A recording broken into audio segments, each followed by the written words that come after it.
also known as killer T cells. And what they do is they go around and they kill any of your cells that are infected with germs before the germs can take over and then spread to the other cells. So that's an important role as well. Your B cells are basically factories that make lots of antibodies, and these antibodies swim around in your blood and they target any germs that come in specifically. And the most important one in the context of vaccination is your memory cells. There are memory T cells and memory B cells as well. These are watchmen. They survive for a very long time. They remember what happened, and when they see the threat again, they will respond really quickly. And that is the whole core of vaccination. You can see in this graph, if you have an initial exposure, it takes time. It takes time for your body and your immune cells to talk to each other and figure out what to do and then mount a response, which you can see here in this small curve. So that is their primary immune response. So it's a bit slow, but it means that, now that they've done it, they can respond a lot quicker. So if you get a second exposure, you can see that the response is really strong, very powerful, very fast. And you probably wouldn't even notice that you'd been infected a second time because your body would deal with it for you. And that's why, you very rarely would catch a cold, for example, twice in the same season. With your vaccination, it's pretty much like a fire drill for your body, because you don't really want to be training your body to recognize diseases by getting sick all the time. That would be like trying to learn self-defense by getting beaten up. So it's not the ideal solution. Your vaccination is kind of like a safe, a harmless way for your body to get put on alert, okay, and to learn what looks dangerous and then be able to respond to it, kind of like putting wanted posters around everywhere for your immune cells and, making sure that any of the germs that come through get picked up right away. Edward Jenner used mild cowpox to develop immunity to smallpox, but modern vaccines are even gentler on our bodies now, and adverse reactions are becoming more and more rare, which is fantastic. The germs that are used to make vaccines are always weakened so that the risk of reactions are lowered as much as we possibly can. Sometimes they're treated with radiation to destroy the genetic material to make sure they don't replicate inside our bodies. Sometimes they're killed completely with heat, for example, so that it's just the dead germ that we use to inject into ourselves. And sometimes they're genetically modified. There's lots of ways you can do that. You can remove part of their genetic material. You can take them and mix them with a different vector or a different carrier. You can take parts of them and put them into something else that's harmless. Sometimes the whole germ isn't used at all, and we just take the proteins from it, like the outside proteins of a virus, for example, which is the part that our body looks at and sees when a virus infects us, or just a piece of the DNA, with nothing else. The process of vaccine discovery always begins with the original germ, and then all these modifications are made to it until it can no longer cause disease. And the process of testing is pretty similar to what Edward Jenner did, but not with humans. You'll be glad to know that we start in mice, for example, first. To finish up, I'd like to just reiterate how lucky we are to have access to all of this knowledge and the healthcare systems that took so long to build. It's been a very long journey, as we can see here, from the 1900s onwards, but there's still a lot of work to do. We are still very vulnerable to pandemics, okay? It's not just the influenza pandemic of, back in 1920, we're dealing with our own current one today. So it needs, a lot of people with fresh ideas and fresh perspectives to kind of join in and take us into the future. So that's all I have for today, and thank you for your attention. All right, thank you for that. That was really cool. It went a lot. Oh, so we do have a couple of questions now. Mm-hmm. First question, what would be the difference between COVID and tuberculosis? Okay. So COVID is a virus, and they're very different. The scale of size is one thing already. Viruses are tiny. They can infect bacteria themselves, and then bacteria will infect our human cells. Our human cells will be about this big, bacteria about here, and viruses will be very small. Viruses are very simple. They do not have as much machinery inside them as bacteria do, which means that it's very hard to target them because it's not a lot of entry points.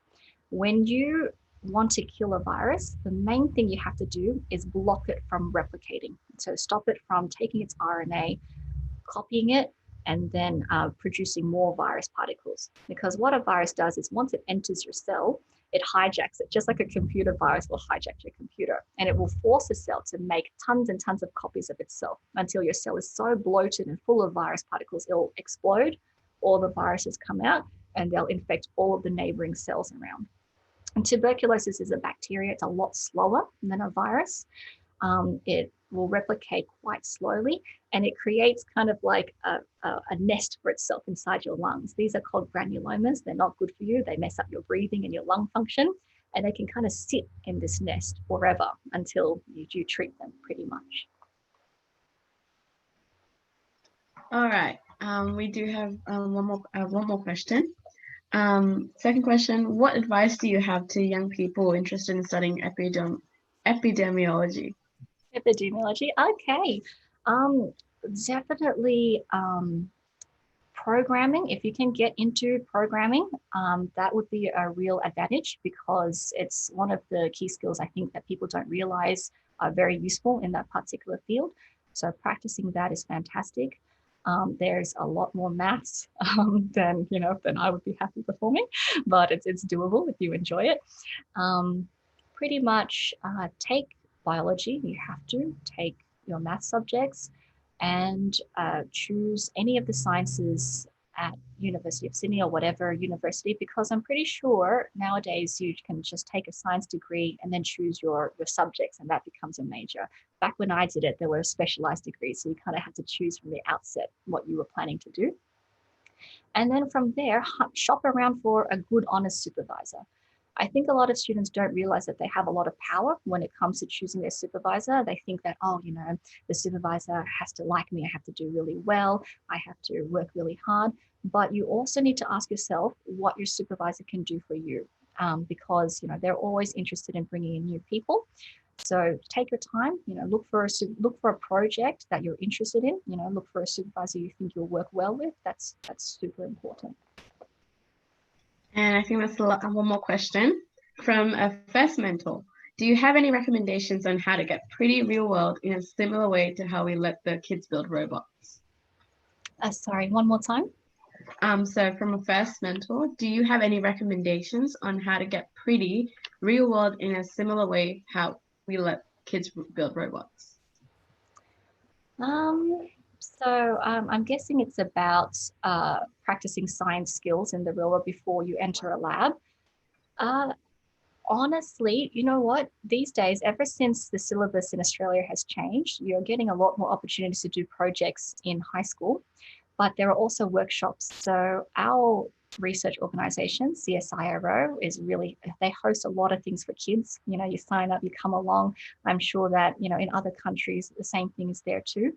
But I think the main thing is practicing the way of thinking, which is all about inquiry. So you have a question, what's the hypothesis? What are you aiming to do?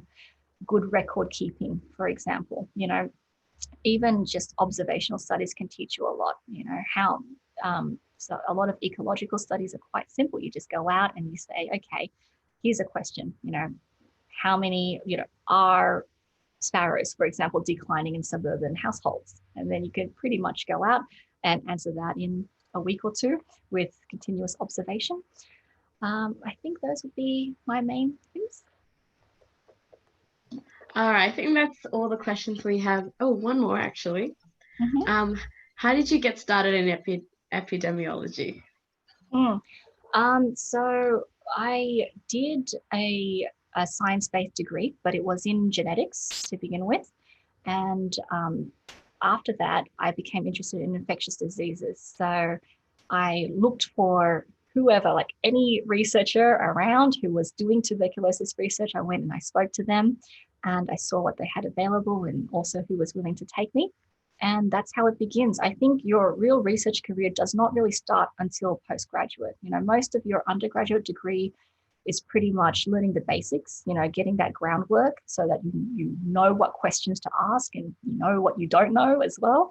But your postgraduate is where it actually starts, and you start directing a project on your own. All right. Thank you so much for this. Thank you so much for your time. This was amazing. Thank you. Yeah, I think that's about it. Do you have any questions right now? No, I hope everything goes well for the rest of the day. Yeah, thank you. Yeah. Bye. Bye.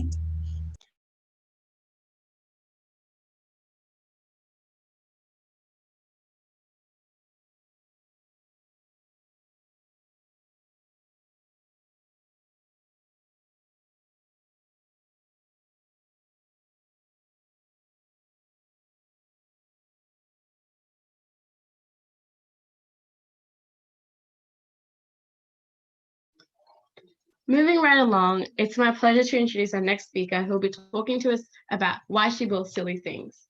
Please welcome Monica Dinculescu from Google.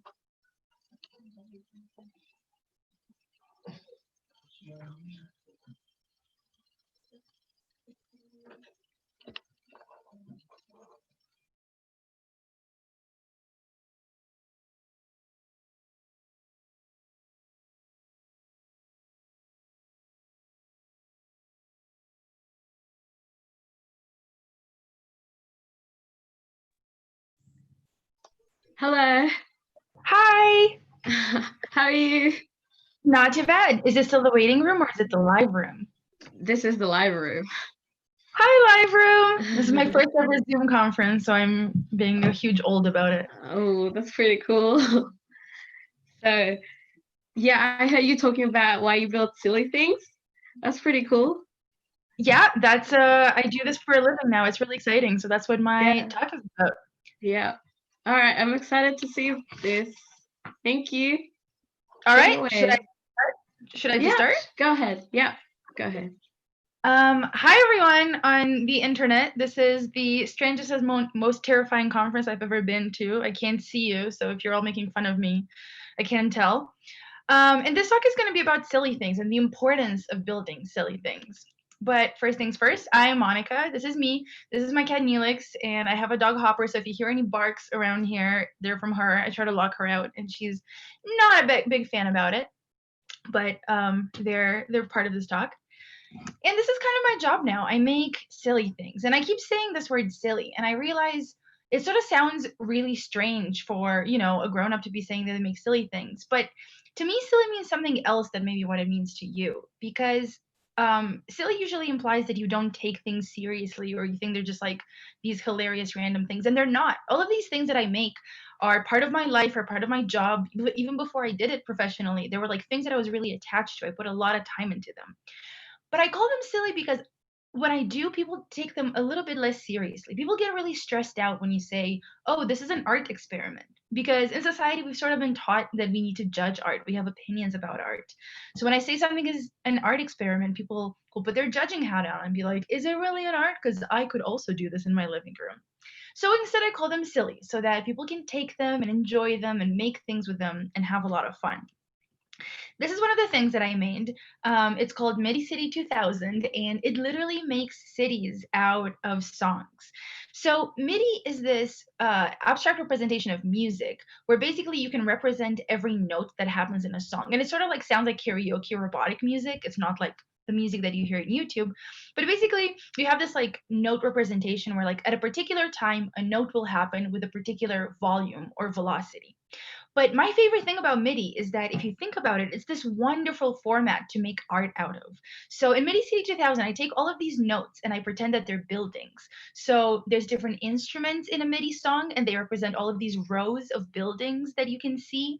And all of the actual buildings are the notes that happen in this song. So here we're looking at a real song, and let's see which song it is.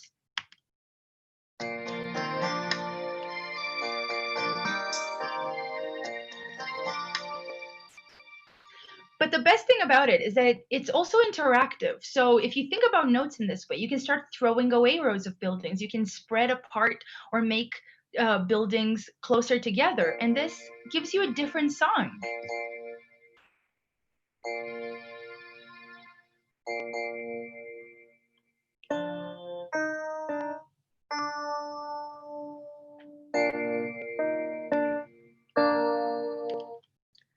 And it's not a good song necessarily, it's just a song out there. But it's kind of awesome because I built this and I didn't really meant it to be a weird musical instrument, but it is a weird musical instrument because you can take something like Aladdin's A Whole New World, best song to test anything with, and then just sort of change it and get this like weird remix where you just threw away a bunch of notes. And you can do the same thing by drawing a bunch of notes. So these are the kind of things that I make. And in particular, I make them because I want you to be able to make things with them. I don't like making things in a void where like you look at them and a little part of you doesn't become part of the process. I like things that force your creative process to exist, that take your yeah. Sorry, are you screen sharing your presentation right now? Or Oh my God, yes. Oh, you missed all of it. Hold on, I can do this. I can fix this. You should have interrupted me way before. I'm sorry. Oh, that's so sorry. Application window. Hold on, let me go and share from the beginning, just so you can see all of the. Can you now see it? Yeah, we can see it now. Okay, great. I'm gonna go back in time and show you all the slides, and then I'll come back to this one and keep talking. Is that okay? Yeah, thank you. Cool. All right. Cat, dog, me, hi.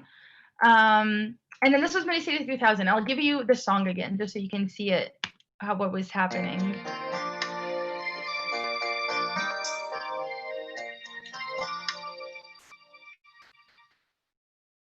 And this is how we decrease, sort of like we threw away some instruments, we threw away some of these buildings, we spaced them out a little bit so that we get our different song.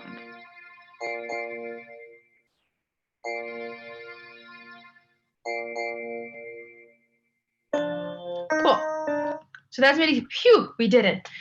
Right, so I make these things like this weird presentation where you're sort of part of it, but you're not really part of it, so that you can be part of these experiments. But it took me a while to actually come to this conclusion because I made a lot of things that were sort of failed art experiments for me, like Emojilate. This is one of the first things that I did about 5 years ago. And it's basically this application where you upload a photo of something, in this case, a taco, and it pixelates it and it converts every pixel to an emoji. And this is because I love emoji. I used to be obsessed with them as a weird technical art form. And then this was fun because it's fun, to like upload a photo of your face and see what emoji would get, distributed all over your face. But the reason why this was like a failed art experiment for me is because once I show you this emojulated taco and I ask you, what do you think this emojulated water bottle would look like? You kind of know what it's going to look like. You can sort of imagine what emoji would fit to what colors and what it would look like. So a lot of your ideas aren't really reflected in this application. I mean, sure, you upload the image, but you don't get to control really what comes out of it. Whereas with Medicity 2000, even though I showed you what Aladdin looks like, if I ask you, what do you think, I don't know, California Girls by Katy Perry looks like, you have no idea what sort of buildings that's going to create because you know the song, but you can't really separate it based on like buildings and when these notes actually happen. So I took this up and I was like, okay, great attempt. Let's try to do this again. And the way I fix this is by introducing rules. And the first thing I have to tell you about this slide is that I made these slides like half a year ago. I gave this talk like 3 times, and I have this crazy responsive font over here, the one that takes the rules and rotates it. And in the last Mac update, it has broken. So now random letters are sort of randomly capitalized and bright. And I was going to fix them. And then I was like, you know what? This is how the art process is. Sometimes you do things and they stop working because they're sort of fixed in time. So you have weird artifacts in this presentation, and only in this presentation because I'm not giving it ever again. So the way I fixed my sort of like I was stuck in this art area is by introducing rules. And this is a thing that artists do a lot. And it's a thing that I do as a programmer a lot, because once you have a set of rules, like things that you can and cannot do, then that forces you to be super creative in a particular area. So for example, a lot of the things that I built, and the reason why people know me as somebody who builds things with emoji, is that for a long time, everything that I made had to contain emoji, had to produce something with emoji. And once you can figure out what sort of like the visual aspect of what you're making is, then the things that I had to focus on were like, well, how can you interact with emoji? What are you trying to express with these emoji? Nowadays, I work on Magenta, so and I'll tell you a little bit about that in a second, but now all I do is work with music. So this is why I work a lot with MIDI, because that's the rule that I've introduced. Everything has to be about MIDI. So this is how I introduced the rule, and the rule was, again, do things with emoji. So the next thing that I built was called Emoji Garden, which was incredibly fun to build, but incredibly silly and simple. And it was wildly popular, but for the completely wrong reasons. So Emoji Garden is exactly what it says. It is a garden of emoji. Every time you refresh the page, you get a grid. You can change the grid size. You can have more animals or fewer animals, or more leaves or fewer leaves, but that's it. That's all you get. You can't really say something like, a hamster once ate my family, so I would like to have no hamsters in this emoji garden. Tough cookies, you're going to get hamsters. Emoji Garden does whatever Emoji Garden wants. So again, this was a failed experiment for me because, again, if you wanted to like not have hamsters, I couldn't really let you control this. So there was no creative process for you to interact with this. But because of how I built this app and the tools that I used in this app, it became a sort of creative process in its own. So I built this app on Glitch. And if you don't know about Glitch, Glitch is one of my favorite things on the internet. It's this place that lets you write JavaScript and HTML and CSS and let you like host it, and you can send the link to everybody really quickly. But in particular, it encourages people to remix it. It encourages people to take your code and do something with it. And to me, remixing is like the core idea around generative art, because it has this like randomness to it where it's like, I see what you've done and I like it, and here's how I'm going to make it weird. So the moment I put Emoji Garden out there, sure, people liked looking at their gardens, but the thing that they liked the most about it is to make their own gardens. So here's a hedgehog garden where all of the animals are hedgehogs and they're the only things that are eating the snacks, and it's got a whole bunch of cactuses. This is a desert which has a lot of really terrifying creatures and scorpions and fires. You can sometimes get a grid of like all fires. Here I have the fires set to 0 because it was terrifying. Here's Emoji Sky, where my friend, who's a linguist, she's not a programmer at all. She wanted to like build something where you could just look at skies, and this is a gray San Francisco sky where I live. This is my favorite one that came out of this. This is called Emoji Voidscapes, and I really only sometimes get it. It is dark and it is goth and it is weird, and you get these like space black holes, and sometimes you get incredibly ominous messages like the end is soon and weird eyeballs that pop out at you. And it's exactly the same code that made lovely hedgehogs eating mushrooms or whatever they were eating, and I love it. This one's my favorite, and this is when this happened, I was like, yes, this is the kind of art I want to make, the kind of art that encourages people to make weird things with it. And the reason why this was so popular is because the way that I built Emoji Garden and the tools that I used really helped it become something else. Because the art itself wasn't generative. Emoji Garden was really boring statically, but because I built it on Glitch, a platform that encourages remix and encourages people to like make things creatively in their own way, it sort of became generative art on its own. And this happens a lot with like anything that we build. We don't make art in a void. We don't write code in a void. The devices that we write this for, the tools that we write it for, are really going to shape the thing that you come out, the thing that you're going to produce. If you want to think about like static art, think of, I don't know, let's say Da Vinci, who was, painting the Mona Lisa. Da Vinci, amazing with oil paints, could paint anything out of oil paints. But if you took the oil paints away from him and only gave him like socks and thumbtacks, he wouldn't stop making art. He would just make very different art. It would look so much different, but all of his creative ideas will still be there and will still be represented. So this is why I think that picking tools that encourage you to be creative, like P5 or processing or ML5 or things like that, really will shape the things that you make. And this is what I wanted to work on. I wanted to work on these tools that help you be creative. So Emoji Garden used this thing called Tracery.js, which I really, really love. It's made by Kate Compton, and it is a library for procedural art. So it's basically very rule based, but it's used a lot in generative stories or generating random levels that are sort of randomized but follow a particular pattern, exactly like Emoji Garden. And the way the library works is very small and it's very easy to use, but it basically lets you define this pattern that shapes the world. And I don't remember why I called it M. Honestly, I think it's because I'm a monster and it was like M for Monica. And that's basically like the things that you see in the world, like the leaves. And V is for visitor and S is for snack. So in that first row, you're going to get like some leaves, a visitor, and a snack. And the way you actually get things out of it is by specifying what your world looks like. So in here, the model or Monica or the monster, whatever you want to call it, is a bunch of cactuses, and your visitors are like a hedgehog or a mouse or a bird, and they can eat leaves or clouds. I I don't know, friends. I don't know what I was thinking. And that's basically all you have to specify. And then you give this pattern in this world to tracery, and it just goes through all of these tokens and it substitutes a piece of the world randomly. So this is how you get, for example, a bunch of animals and a bunch of snacks, and everything else could be an empty space. And this is how people like took it to build their weird worlds, because all they had to do was take my code and not look at anything about, spacing emoji on the page or any of the weird hacks that I had to do to get it displays nicely on mobile or anything like that. All they had to do was change what this world looked like, and that's how all of the weird things happened. And that's why it was so successful. And I was like, great, this was such a good experiment. I really want to be the person who like builds things like Tracery.js. And this brings us to my current job, which is on Magenta. So Magenta is this strange little team inside of Google Brain. And Google Brain is basically the area of Google that deals with a lot of the machine intelligence and machine learning research around the company. So Magenta is a team of like a bunch of like basically mathematicians, machine learning researchers that like write a lot of really smart algorithms and a lot of models, but all of them happen to be related to generative art or generative music. And we're not a big team, we're like a small team of like 5 to 10 people, depending on what day you ask us. But that's what we do. We actually try to build things only for creativity.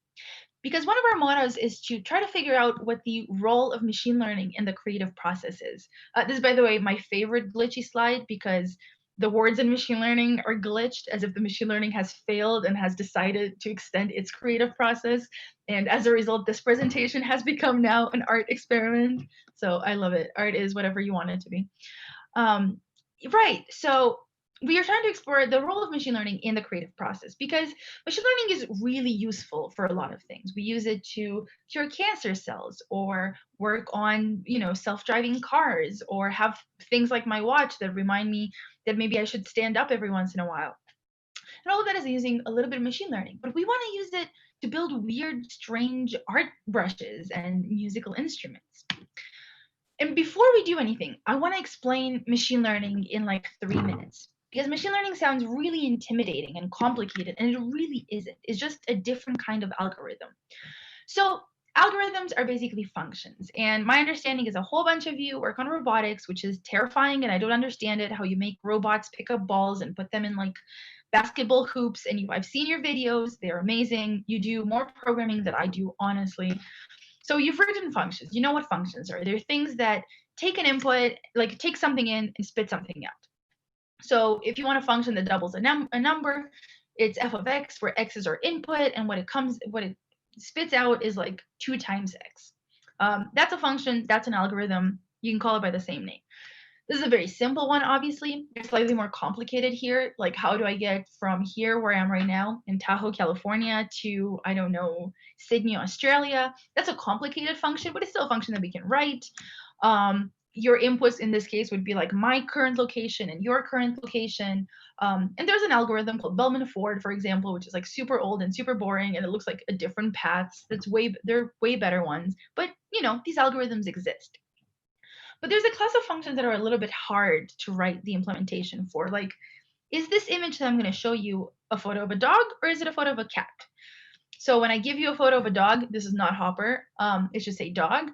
And if I give you a photo of a cat, this is not Neelix. It should say cat. And I don't know how to do this, right? Like, do I go, well, if I look at these images, cats seem to have slightly beadier eyes and like they're close together, and dogs seem to be really happy. And because I have one of each, I know that my experience is that cats look really disappointed in you, kind of like my mother. So I can like go down this path of trying to figure out what features define a dog and a cat. But the problem with this is that it's actually really brittle, and you end up with like hilarious algorithms that basically say that blueberry muffins are chihuahuas because they look the same. They have the beady eyes, they have the beady nose, they've got the yellow background. So this is a terrible function. This is not how we write these kind of classifiers, is what we call them.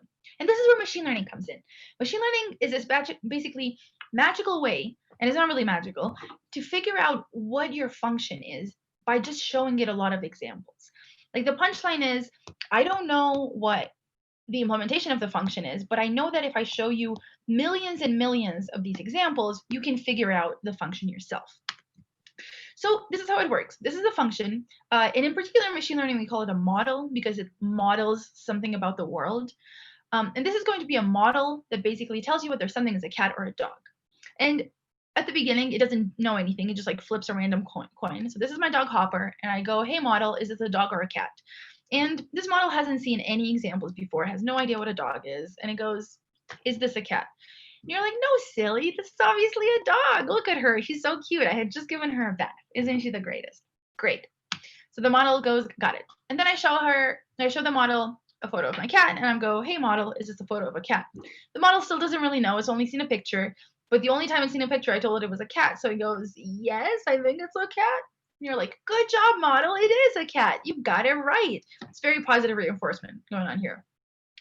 And then you literally do this a million examples, like a million times. And I'm not joking about this. You literally show one of these models a million photos of cats and dogs, all of the cats and all of the dogs you can think about.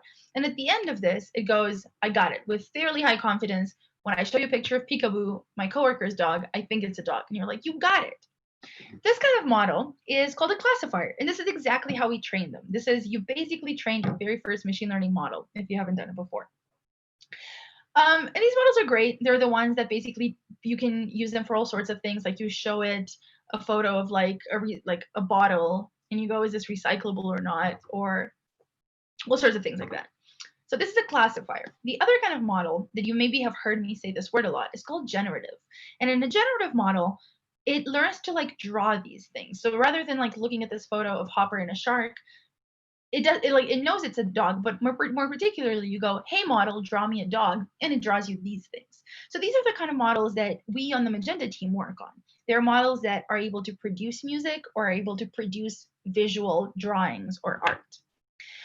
And for a long time, generative models sucked a lot. They were very bad, but they've gotten super good in the last couple of years for a lot of reasons. Like machines have gotten faster. We've gotten a whole bunch of data sets. This is, for example, our model called a music transformer that is able to produce music that sounds sort of jazzy. And that's just because it was trained on sort of classical jazzy sounding music. So here's a sample.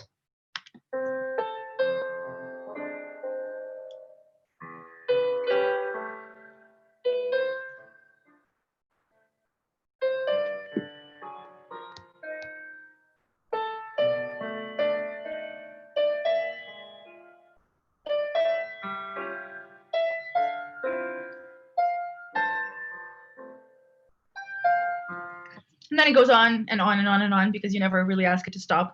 And it sounds beautiful, right? Like this is the kind of thing that you could put in the background in an elevator. But this isn't the funnest thing that we can do because, again, remember if we go back to Emojulate, making art or making music or making any of these projects in a void is really boring because humans can't really interact with it. It's just like, well, great, I can like listen to this, but I didn't really contribute in any way to make it. It's just random numbers. So what we're specifically interested in is making music with me. I want something that, I'm not a very good composer, but can help me compose things that I can feel I had agency in. I want a song that sounds just as good as that one, but I one Sunday morning woke up and I was like, I'm going to make this song and it's going to sound like this. So we want things more like this. This is an application called Incredible Spinners, and you can play with it. All of these run on the web. It's made by somebody named Taro, and it's using one of the Magenta JS models. So it's a JavaScript app that you can play with. And he made this really strange instrument where all of these little quadrants are little melodies. So as you move sideways, the melody changes, but as you move up and down, the key that the melody is in changes. So you can sort of create and compose your song by just navigating this grid like this.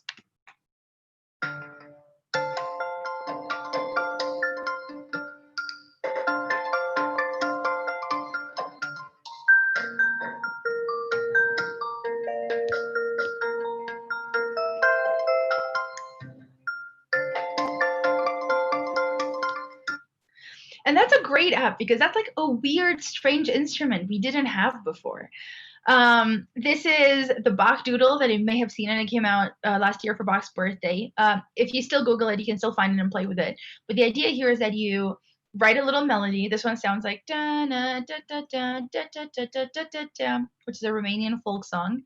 And you pass it to this machine learning model, and it generates these like 3 extra voices that make a Bach chorale, basically. So it sounds very like Bach-y when you listen to it. We also make strange, strange instruments. This is a model called Piano Genie that you can play online. So it also has a JavaScript app. But basically it learns how to create classical sounding pieces. But instead of you playing 88 keys on a piano, you just play 8, the 8 that you're looking at. And it sounds like this.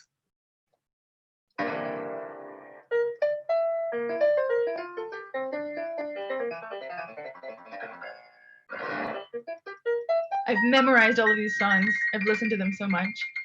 And the fun thing about this Piano Genie is that not only does it sound fun when you see the piano moving, but you can make all sorts of weird things with it. So we made Free Genie. This is the app, and if you go to it, so it's like freegenie.glitch.me, pianogenie.glitch.me. Sorry, I should have put the link in.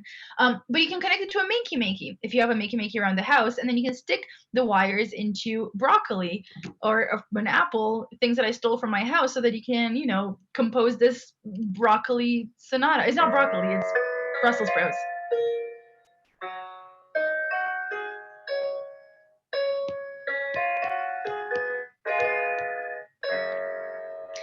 This is an absurd thing. It's clearly fun to play around with. But you might say, you know, this is not a real instrument. This is not real music. But that's just because we haven't tried to produce real music. Yacht, on the other hand, Yacht is a band that we really love, and they've made an entire album with machine learning. So their album is called Chain Tripping, and this is a generated art using a model called a GAN, and it generates. I think this is like a fan. And all of their album art is generated. A lot of their music is generated with samples from one of these Magenta models, where they again had rules to make sure that the music still sounded like them. They could delete notes and they could choose what instruments they were played on, but they couldn't add any of their human notes to them. They had to work with what the model gave them. So this is one of their songs. Welcome to your pleasure. Just don't make out. And I'm not gonna play it so that we don't get copyright infringed. But their video was using these like generative images that were done with a font that was completely machine learning generated. And their song, if you listen to them, sounds like a real song. It sounds exactly what Yacht's older albums looked like. And this is my favorite part, where like in their liner notes, where you usually thank, you know, your producer and your creative direction, they thanked all of the models that they used, and it's an entire page of models for their lyrics that were also machine learning generated. So I think that's incredibly fun, because this is an awesome and creative application of machine learning, and this is the kind of things we want to see in the world. These were a lot of music examples. Maybe you don't care about music, valid, but you can also do visual art. This is a little thing that basically applies a style from one painting onto a different photo. So this is Einstein, and you're like, well, what if he looked like the Scream? And you can upload these 2 photos, and then bam, you get the Screaming Einstein. What if you wanted to look like Monet? This is what it would look like as Monet. This is like the world's fanciest Instagram filter that's all powered by machine learning in Magenta.js. There's also this silly app that I really love called Magic Sketchpad, where this model knows how to draw things. It's based on like the Quick Draw data set, where basically we asked millions of people to like draw a cat or a dog or a lamp or anything like that. And from this, we basically reverse engineer it so that we can have a model that knows how to draw a cat or a dog or a lamp or something like that. So in this Sketchpad, you draw a circle, and then because we're drawing cats, the model is going to continue drawing cats. And then you can be like, sweet, now I want to draw a crab. And it continues it and it looks like a crab. This is a tractor, a truck. It gets wheels. It's out of the screen because I don't put the slide correctly. Here's a whale. And you might be like, this isn't real art, Monica, and I agree with this. But you could take it and you could make art of it. You could like put another model that knows how to paint or things like that. And all of these are built with Magenta.js. And Magenta.js is a JavaScript library that we try to keep incredibly easy and incredibly straightforward to use because we wanted really creative people to use it that maybe we're not the most advanced machine learning researchers. So if you want to just hear random samples, for example, you would just create one of these models after you load the script. You ask it to give you a sample. You create a player that knows how to play music in a browser, and you give it that sequence to the player, and then you hear it out. And this isn't like pseudocode or anything like that, even though I know it looks like pseudocode. This is actual JavaScript code that you would write to be able to use music that was generated by a machine learning model. Remember Piano Genie, that magical like 8-button or fruit for Brussels sprouts combination? Again, that was even simpler. You create one of these models and then you tell it, listen, I pressed the third button and I want it to be this random. And that's like a number, like 0.1 or 0.7. And then it gives you back the note that you should play. And that's how the sounds come out. And the reason why we did this and the reason why we're making this library that, my parents don't usually get, they're like, shouldn't you been working on like fixing elevators or cancer or anything like that, is because we really think that code should never hold back art. There's a lot of artists out there who are brilliant and have these brilliant ideas that, years, like 20 years from now, we're going to look back and be like, they were absolutely revolutionary. But at the moment, we require them to also be incredibly talented machine learning engineers. And that's silly. That's not how art has been historically made. If you think about somebody that I really love, like Degas, and he was a chalk pastel artist. So he, painted all these ballerinas with chalk, basically. But he didn't make his own chalk. He paid a very rich French man called Sennelier, who was really good at making these chalk pastels. And he would make the pastels for Degas, and Degas would make the art. Sennelier didn't make the art. He just made the chalk pastels. Artists like Yo-Yo Ma don't make their own cellos. They would sound like a pan in your kitchen. They used cellos from like the 1800s that strange music engineers have built for them. And the same thing should happen with visual art and with, generated musical art in the same way. So I'm going to show you these two art installations, real art installations, not like just the joke ones that I've showed you recently, that really, in my opinion, are like so moving and mind-blowing. This is called Memories of a Passerby. And it's this room by Mario Klingemann where when you walk into it, it generates you a random painting, a random portrait of a person. And if you look at them, they're classically painted oil paintings, basically, that they look at. And this installation wouldn't be possible without machine learning because there's no way that a human painter could spend their entire life to generate infinitely many paintings. It would generate something like 1,000 paintings and they would die and then the installation would end. But because this installation is used with like machine learning and models that know how to learn to generate these things, it produces this beautiful thing where like forever and ever you will get these random portraits that you can look at. This is my favorite one. It's called Peeping Skulls by Robbie Barrett and Ronan Barrow. These are different people, same names. Robbie Barrett is an AI artist. So he builds a lot of visual art with machine learning and he trains these models and he's a really good AI engineer. Ronan Barrett is a physical painter. He paints with oils.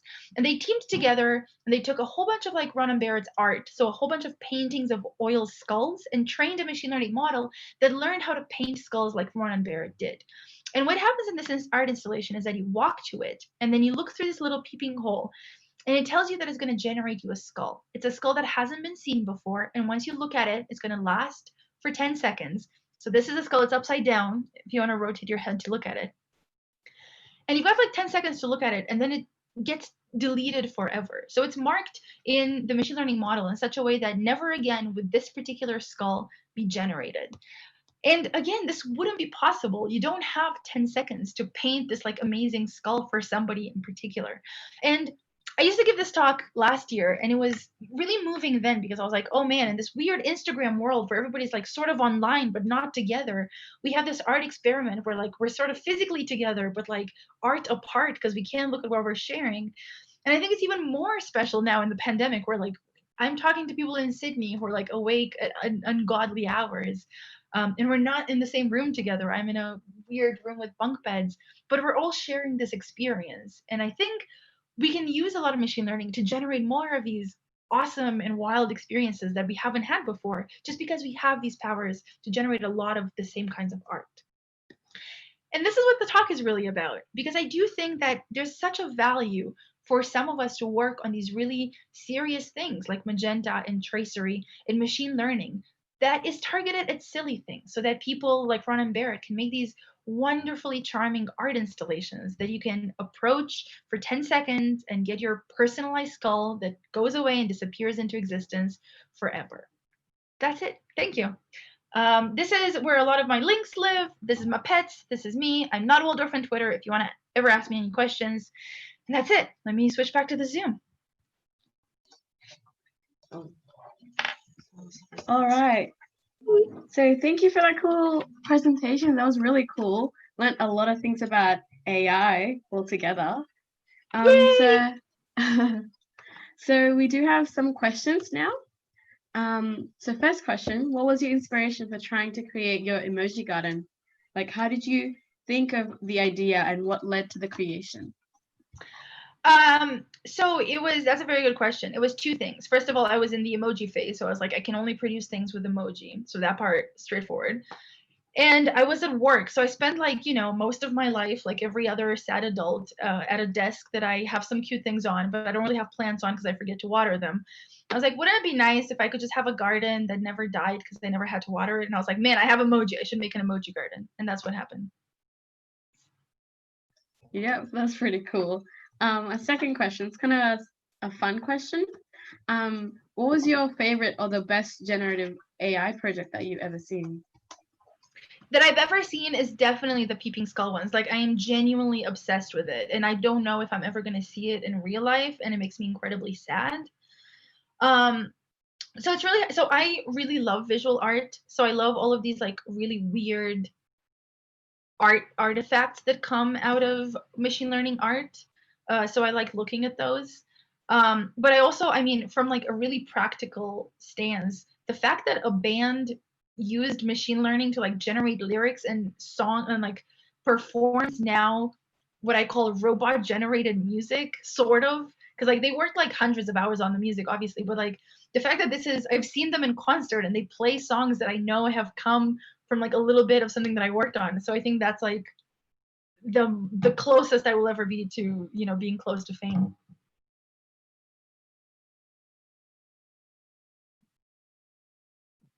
All right, next question. So it's kind of out of topic, but what's it like to work at Google? It's really great. It's really strange now because I keep, working with the dog. Google is really fun because it's sort of, they figure out this thing where like adults really like to be taken care of a lot. Like they feed me, they give me coffee, all of my needs are met. So it's really fun. But in particular, I really like working at Google because they let me work on things that I'm passionate about. So I've been at Google for 7 years. And I've only been on Magenta for 2 years. And I used to work on, Chrome the browser, and then I worked on a library called Polymer. But 2 years ago, I discovered this weird team that makes music with machine learning, and I was like, shit, sorry. I was like, I love making things with machine learning. I want to be on your team because it sounds amazing. And there's teams. I've seen a team at Google who like takes a photo of I wear glasses. You can't see it now, but I wear glasses and I have to go to the eye doctor a lot. And they have a team that works on this machine where you can take a photo of at home of your eye, and then it tries to like tell you any like really alarming medical conditions. Like, do you have diabetes maybe? Because that's a thing that we can tell from photos of your eye. I've seen a team that like makes physical sort of like reactive clothing. So you have like this hoodie where like, how your hoodie has a strap, that strap like reacts to touch. So like we have a dream of making an instrument out of it. So there are so many like teams that work on these like weird brain children of theirs that I really like and are only really possible in like a really big team, because I hate to break it to you, but making algorithms that generate music does not a salary pay. So this would not work if I were not employed by a big company. All right. This is a very important question. What's your favorite emoji? Oh, so this is such a polarizing question. My favorite emoji no longer exists. So you can't delete an emoji, but you can, but companies like Apple or Google that basically make the emoji fonts can change what those fonts look like. So my favorite emoji version is the dancing lady, but in the Android blob versions. So remember when like Android had like the really ugly blobs that everybody hated. However, the dancing lady was this like sassy blob that had legs and had like a rose in its mouth, and it was just like doing this move, and I was like, that is my vision board. I want to be this emoji cared about nothing. It was like not wearing clothes, not really good looking, was enjoying itself, and I was like, that is it. So that is to date my favorite emoji, and I have it as a sticker, and I want it to come back. But otherwise, all the animals are like deadly cute. I worked on the otter emoji, so now it's my favorite. I worked on the otter proposal, so the reason why I have an otter on your phone is because me and my friend Jane, the linguist, we wrote that proposal. Oh, that emoji is actually my favorite one. I'm not even kidding. Well, you're welcome. All right, next question. In your opinion, what is STEAM and its importance today? What is STEAM? Yeah. So STEAM. science, technology, engineering, and math. Got it. STEM. I get it. Sorry, I heard Steam and I was like the gaming platform because it keeps me sane. I think so. STEM is super near and dear to my heart because I'm obviously somebody who like lives in STEM. Like I wouldn't exist if STEM didn't exist. Um, and whenever I think about importance, I think that like we I have a car that like can technically summon itself, and it's really nice not because it can summon itself but because it also knows other things. Like it helps me drive better because it tells me when things are in my blind spot, and I am living up to the woman stereotype. I'm a terrible driver because I don't actually change my blind spots. So if you didn't have all of these fields that are like, how can we apply science and how can we apply technology to like physical problems that people have, we'd be screwed. We would like still be riding the same bicycle that we had, like gas power, I don't know, steam powered trains. So I think this is super important to like think about maybe fields where like technology isn't obvious, like music and art, and be like, well, how can we make it actually useful? How can we make somebody that maybe doesn't know how to play music, how can we help them learn music without like sitting them for like music theory classes one-on-one for like a year and be like, have you learned about chords? So this is super important to me. And also like diversity in STEM is really important to me because I think that like, sorry to shit on you, but if you only have white men working in it, then you're gonna get all sorts of like weird products that like are only targeted to white men and forget that like everybody else exists. Like we've had so many bad examples. Like I think the first generation of like smartwatches were like, I can detect other skins that aren't pasty white. I don't know why. So it's very important. All right. Next question. How can you encourage more girls to get involved in STEM? I mean, giving talks like this online, this is part of the reason why I go around the world giving talks. Is because when I was growing up, I was really lucky that I had a lot of like female role models in tech. Like my mother is a programmer. She used to work on like air traffic control systems. When I grew up in Romania, a place actually has a fair bit of diversity in STEM because a lot of girls just see other women doing it. And then I moved to Canada and America, and I was like, where did everybody go? Like they're stop being women. And I think that like really defeats you as like a young woman or a young girl who's like, nobody looks like me. Why am I being told to go into this field where nobody looks like me? So I think it's super important if you are somebody like me who enjoys giving talks and like I like talking about my work, going around and be like, hello child, I know that it doesn't seem like you can work on this, but I promise you absolutely can. So this is one of the things that I do. I also try to like, when I was in Montreal, I used to organize a meeting where like no men were allowed. It was just a meeting for women in tech. This was like 6 years ago when a lot of these meetings didn't exist. And everybody had like such positive feedback where they were like, I couldn't name you 40 women developers in Montreal, but now there's so many of them. So I think just finding your people and then encouraging them. And once you have them, so like if you're a big company that like hires these women, treat them well. Like just because you finally like met your diversity quota doesn't mean you can like slack off and be like, I have diversity now, I no longer need to like promote these women or make sure that they're enjoying their job. So it's hard. Give talks. Yeah, definitely. Well, another question. What projects would you like to work on next?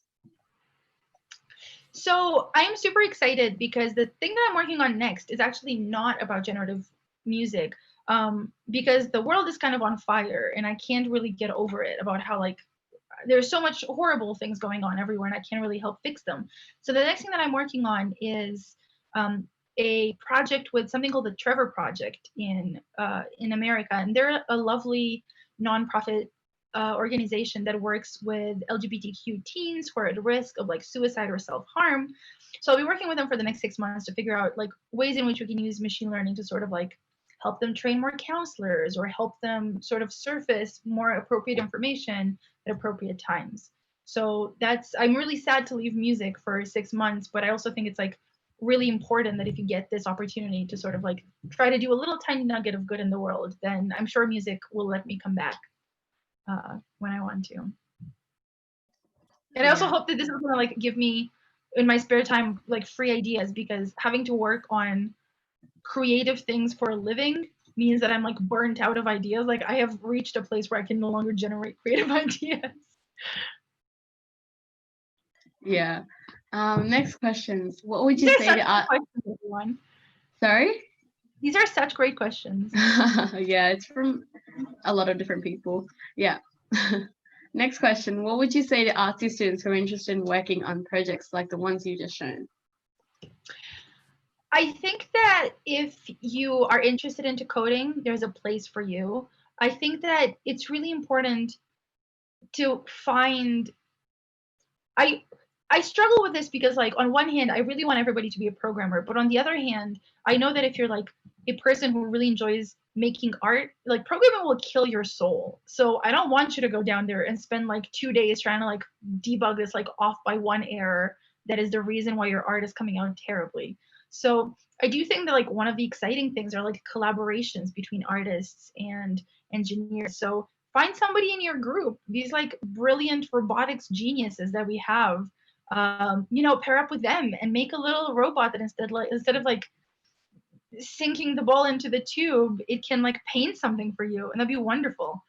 So I think find somebody who's like equally passionate about it, and then like combine your skills to make this like amazing Voltron of like you provide the art direction and they provide the engineering direction, and you make something awesome. Yeah.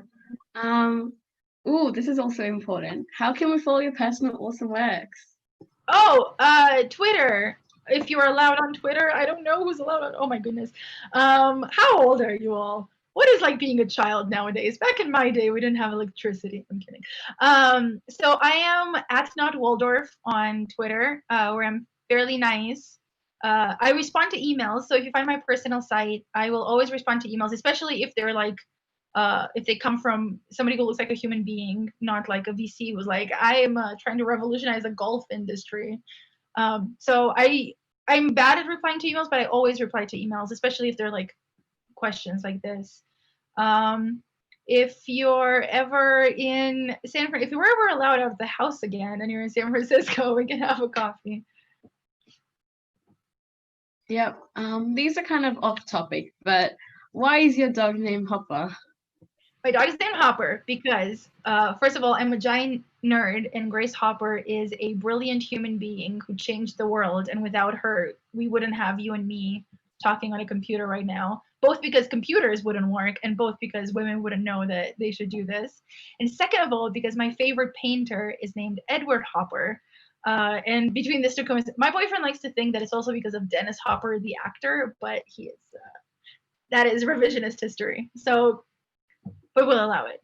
And also, she hops a lot. She's a golden retriever. All she does is like try to jump on people. Yeah, that's a perfect name then. Next question. What's your favorite meal at Google? My favorite meal? Oh, so this is a great question. Sometimes they have an ice cream mochi bar, and you know what an ice cream mochi is? It's like the ice cream is and they always come in like 4 different flavors, and I try not to eat dessert at work because I also don't do any exercise, but when it's like the ice cream mochi bar, I swear to God, I eat like an average of 10. And I'm not kidding. Like I just go to town and I'm like, will force myself to eat the kale and then just fill my plate with ice cream mochi, and it's really unhealthy.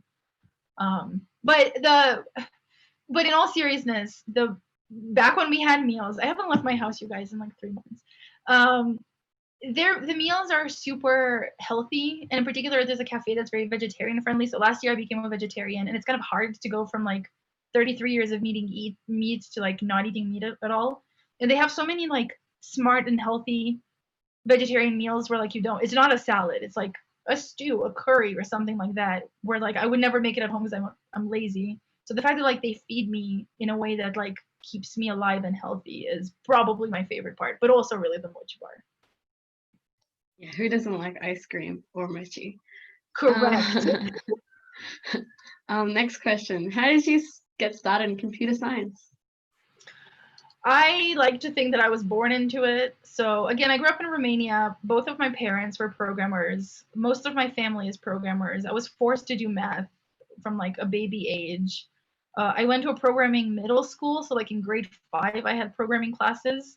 And then I had these dreams of becoming an architect. And in all honesty, my mother, bless her soul, was like, you're not that talented, and I don't think you're going to have a good career as like kind of a below average architect.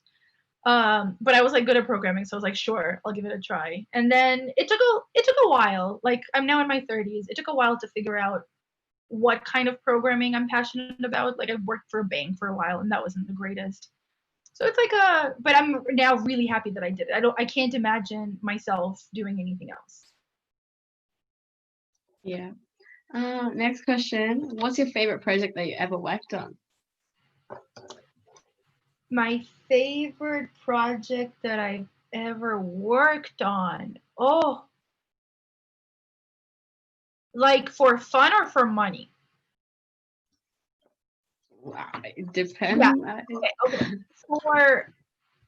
For fun, I think anything that I've worked on Magenta has been so satisfying because our models make good sounds, and then you can give in to people and be like, listen, we have this thing called Drumbot that I made last year that I think is one of my favorites, where you basically can plug like a MIDI keyboard in it, and you can play a little loop, and it generates matching drums for it that sort of sound humanized. So if you're a musician who's like a singer-songwriter and you're like, I don't have a drummer friend with me, you can in theory like bring this to like a little jam session and have like free drums, which is kind of amazing because that's like a free way, like literally like free as in beer, like no money, have drums like an extra instrument. So that was really fun. In terms of like art, like the thing that I love the most that I've ever made, that I hate, like, and by I love the most I mean I hated the least, is MIDI City 2000. I think that's the one where like I made it, I'm like, oh man, I'm never gonna top this, and it's true, I haven't. So Yeah.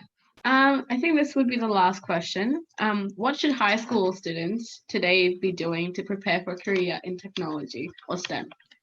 for sure, that's a great question. I think one of the worst things that happened to me in school is that we teach programming really boringly, or at least like they did when in my generation. Like it was all of this like, let's learn, I don't know, Visual Basic to like add 2 numbers together. And like kids these days like are brought up on Instagram and are brought up on TikTok and like on the internet. Don't make them do incredibly boring things. Which is why I'm really passionate about like processing or P5JS or anything in JavaScript that's like you get such like instant gratification from making it, and it's visual, and you can share it with all of your friends. You can like, I've seen JavaScript on TikTok, you guys, where people like talk about the Chrome dev tools. Like this is how you know you've made it. So I think it's really important for like anybody who wants for this to succeed to think about it like not how we were taught about it, like make a file system or whatever, but like make these creative art applications, because once you're able to like, I don't know, make a robot that can like draw. You can make anything in the world. I promise you, nothing is really that hard. Everything's like a variation of the same thing. So if you can get kids not to be bored and actually care about programming and not make it sound like this awful boring thing your parents do, then I think you've got it. Yeah, I think that's really important too. Yeah. We do have more questions. So what do you have any advice for robot kids like me to work at Google? Oh my God.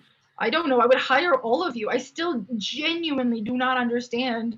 And I have like a master's in machine learning, how you make robots do anything. Like, I do not understand. I think that, so a lot of like working at Google is just playing a game. Like once you want to interview, you have to like do the studying like you do for any exam that you don't really care about. You study, there's like these questions, you're going to do like an exam basically where you like program on a board, whatever. But in general, just figuring out what you like, because there's, even though Google sounds really awesome, there's still like boring jobs at Google, right? Like we have 70,000 employees. Not every team is great.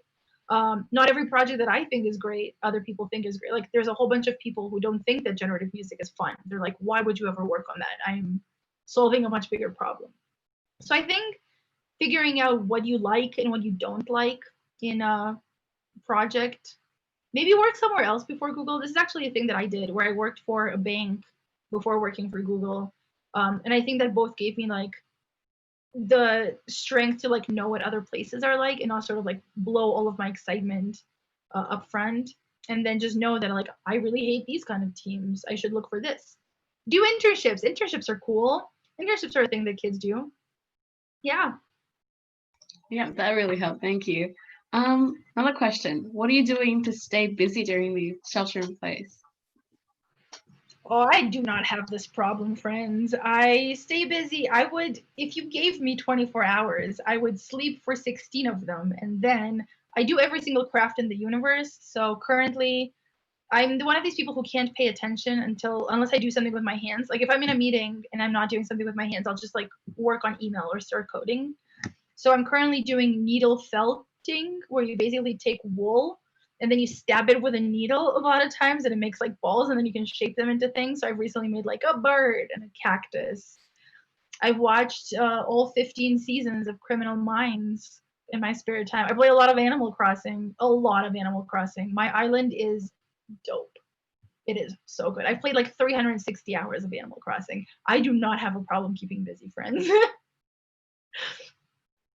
Yes, Animal Crossing is pretty cool. Another question. When you first started programming, was it a thing you truly enjoyed right away, or did it take some time for you to get used to it or get into it?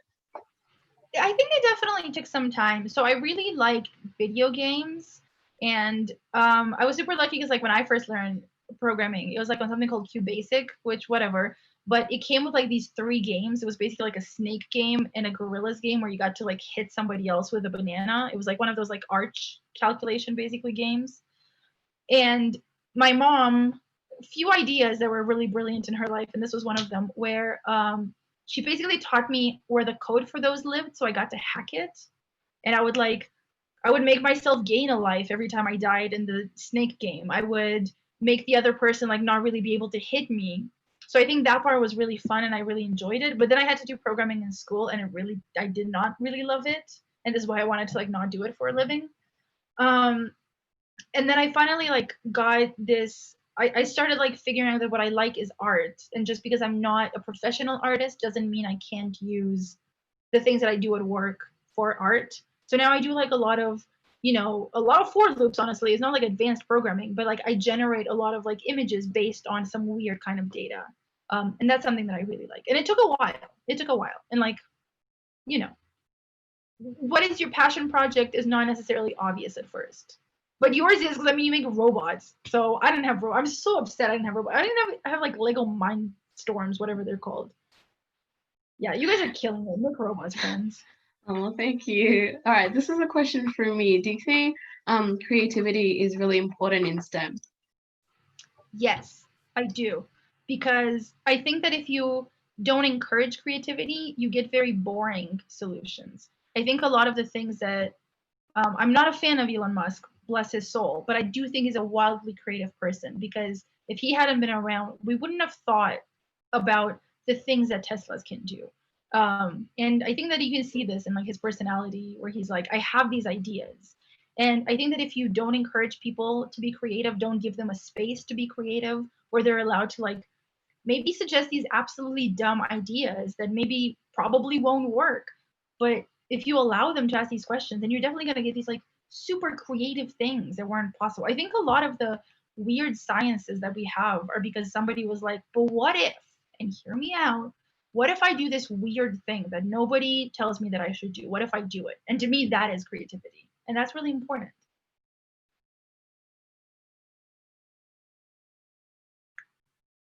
Oh no, I think you're That's muted. yeah, that's some cool things you told us there. I think that's the end of this session. Thank you so much for this presentation. That was really Thank you interesting. so much for letting me share this little internet hour with you. I hope it was good. fun. It was really fun. I really enjoyed it. Yay. All right. And yeah, I think that's it. Bye. Bye. Good luck with the rest. Thank you.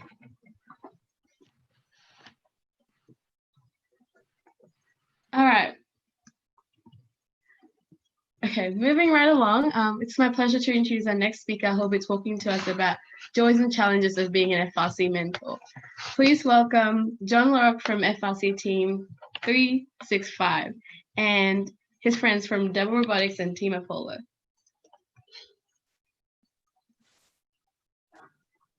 Hello. Hi. How are you going I'm today? doing fine. How's it going?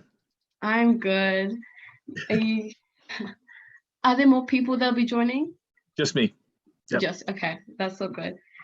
So, are you excited to be presenting this? Sure, you bet. I'm glad. I'm glad you guys gave me the opportunity. This is great. Thank you. Okay. Yeah. So do you want to take it away? Pardon? Do you want to take it away? Absolutely. Yeah. Thank you. Okay. Should I share my screen first? Yeah, probably. Yeah. Okay. Should I just start it with this shared screen? Would that work okay? Yeah. Yeah. Okay. Let me do that first to make sure that everything's good. Mm-hmm. Okay. How we doing there? Good. Yeah, that looks good. Okay. Great. Let's go do this. Yeah. There we go. Okay.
It's almost time, so I'm going to get started in a couple minutes here. I'm going to wait till 11, which is my time, which is a minute away. So welcome, everyone. I'm John LaRock. Good morning, good evening, good afternoon to you folks out there. I'm really happy and excited to be sharing some of my experiences of being an FRC mentor with you all. And we're going to have a good time. So bear with me here. I'll just wait another couple minutes or a couple seconds, and then we'll get started.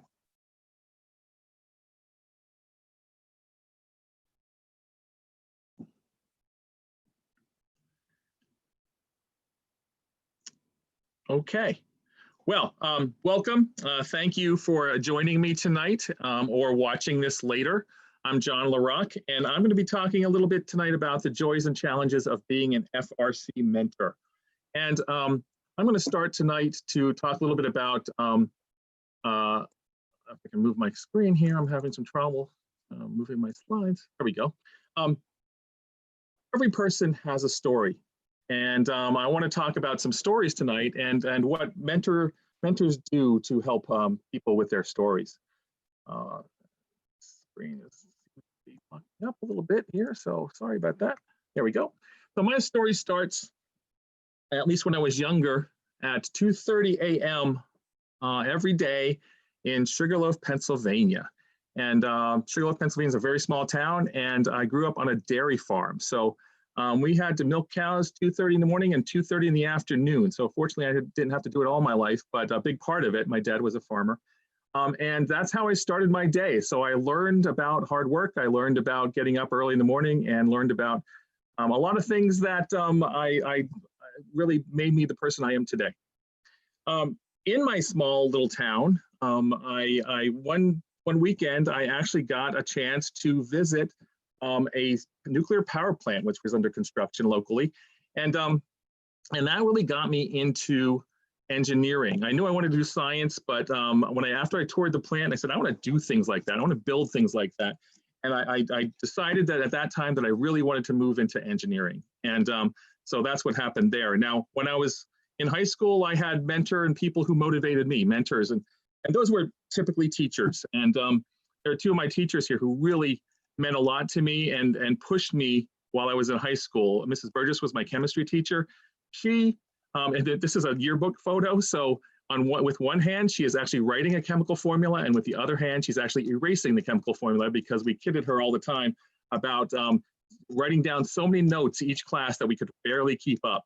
And Mrs. DeBellis was my French teacher, and both of these women were significant in my life to push me forward and to show me that I had worth and value and could do great things. So I thank them because they're part of my story.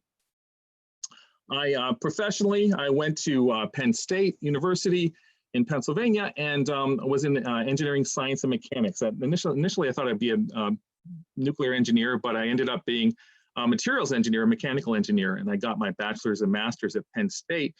And I actually worked in composite materials, which you see a picture of here. So that was my area of expertise for my master's thesis. From there, I moved into DuPont, so the corporate world.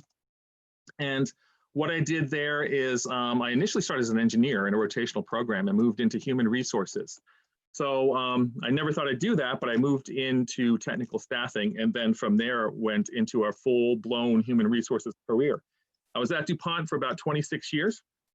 And after that, I left DuPont and I joined another company called QFix, a very small company, whereas DuPont was tens of thousands of people. QFix is literally about 150. And what QFix does is we make products that immobilize and position patients that are getting radiation treatment for cancer. So I definitely a singular purpose, and I'm glad that I'm at a company and able to contribute to that company that's doing so much for human life, basically. So that's my kind of professional side of my career. Who am I personally? So this picture, a picture is worth 1,000 words. So this picture is a cruise I took in 1991, and it kind of defines me around that time because it's a Star Trek cruise. And I'm sitting next to actually Gene Roddenberry and some of the actors and actresses in the original Star Trek and Star Trek: The Next Generation that year. But this picture, as opposed to saying 1,000 words, there's 5 words I have for this picture, and these are the words. Yes, I am a geek. And so this demonstrates that I am a geek. And so in case you weren't, that does not fully explain that I am a geek. Here's another reason and more proof that I'm a geek. I've collected comic books since I was 10 years old. I still do. And so if you ever want to talk about that, look me up. But anyway, I'm a geek and I'm a self-professed geek, and that has been a big part of my life. And until I got a family. And so this is my family. We love to travel. Of course, both Disney and cruises now are, COVID says no, so we're going to wait. But my wife is a travel agent, and we love to go various places around the world and do a lot of fun things. So this is one example, and this is another example for those of you in Australia. Hello, this is the bridge in the Sydney Bridge. So anyway, I love to travel, HR professional, and I got into FIRST. And so in 1999, I was introduced to FIRST Robotics, and started our team, which was the Miracle Workers. I'm the founder of the team. Our team name was the Miracle Workers, and Mo is our robot, if you're uninitiated so far. And Mo stands for Miracle of Engineering. And so miracles are all over this team's name. And why is that? Because DuPont was our main sponsor, and DuPont, the slogan of DuPont at the time was Miracles of Science. And so we thought, we're the miracles of engineering. We make the miracle of engineering, and we're the Miracle Workers. We're celebrating our 22nd season going into 2021. We're a community team, which means that we take students from any high school locally in greater greater Wilmington, Delaware area. We've been around for about 20 some years. So we work out of a DuPont site, so we don't have a specific school affiliation. And that has defined our culture, I think, as we went on through the years. And we are lime green and black. Our first team, 21 students decided that those would be our colors, and it's been our colors ever since. So that's our. I've been very fortunate in FIRST to be with the team as recognitions came our way. So in 2007, we were very fortunate to have been awarded the Chairman's Award. And that's one of the few times I had green hair at a competition. And now I barely have any, but that was the green hair competition. And then in 2011, again, very honored to be part of the Woody Flowers Award winners. And we'll talk about that in a minute.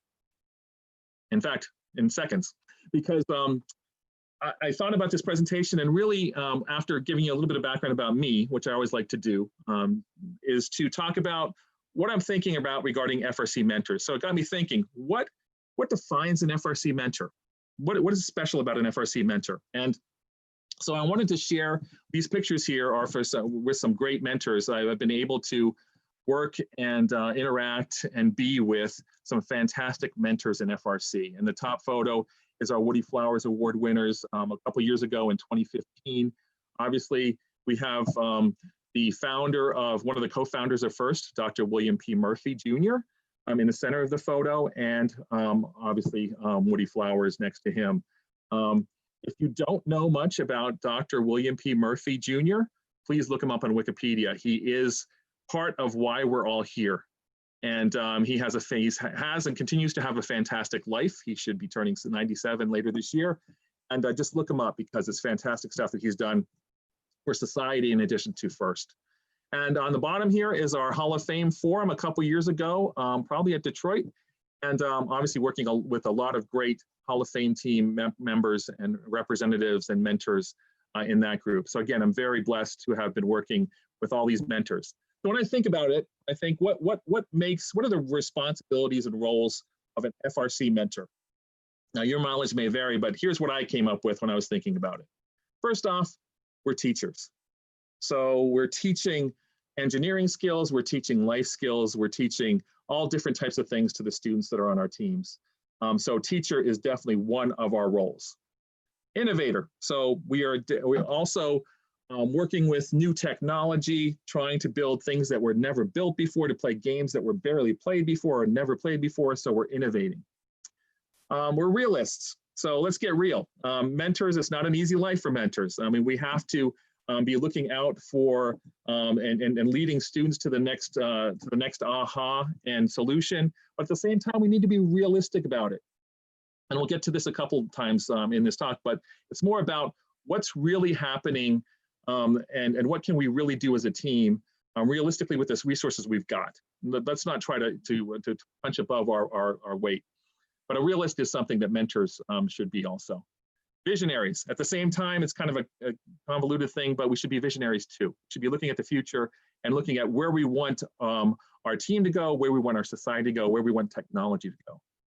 And dreamers. Obviously, we're dreaming about what our robots will be looking like. We're dreaming about what our teams should be looking like. And I think through gracious professionalism, we're dreaming what society and the world should be looking like as we go forward. So that's our job too, and our responsibility as dreamers. Motivators, obviously, we'll talk a little bit more about that as we go too. Not everybody is eager to get out of the gate when you open it. So part of our job is to help motivate individuals to be effective parts of our team and to be successful and to be involved. Sometimes though, we also have to be mediators. So we have to hold off people from doing what humans do, is argue and complain and basically make life not easy for one another. So part of our job is to mediate that and to make the team more successful and to work together. At times too, obviously people are people and have challenges and issues and problems, and we're there to counsel, not only counsel personally, but also counsel professionally to help guide students to certain careers and certain skills and areas they can use their skills. We have to communicate. So we'll talk more about this too, but it's communicating to the team, communicating to parents, getting the communications from first, sifting through all the communications we get to the key points that are going to be effective for our team. We're also fundraisers, so the list keeps going if you haven't figured this out yet.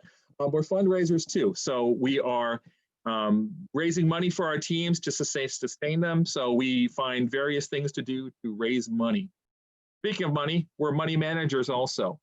First, as we all know, is not an inexpensive venture, so we have to raise the funds to keep going and sustain our teams and to pay for registrations and for travel and for robot parts and for all the things we need to pay for. So we need to be money managers. I know that not all mentors are responsible for all this stuff, but I bet for those mentors who've been in FIRST for a long time, you've done almost all of these jobs, if not all of them. Also project management.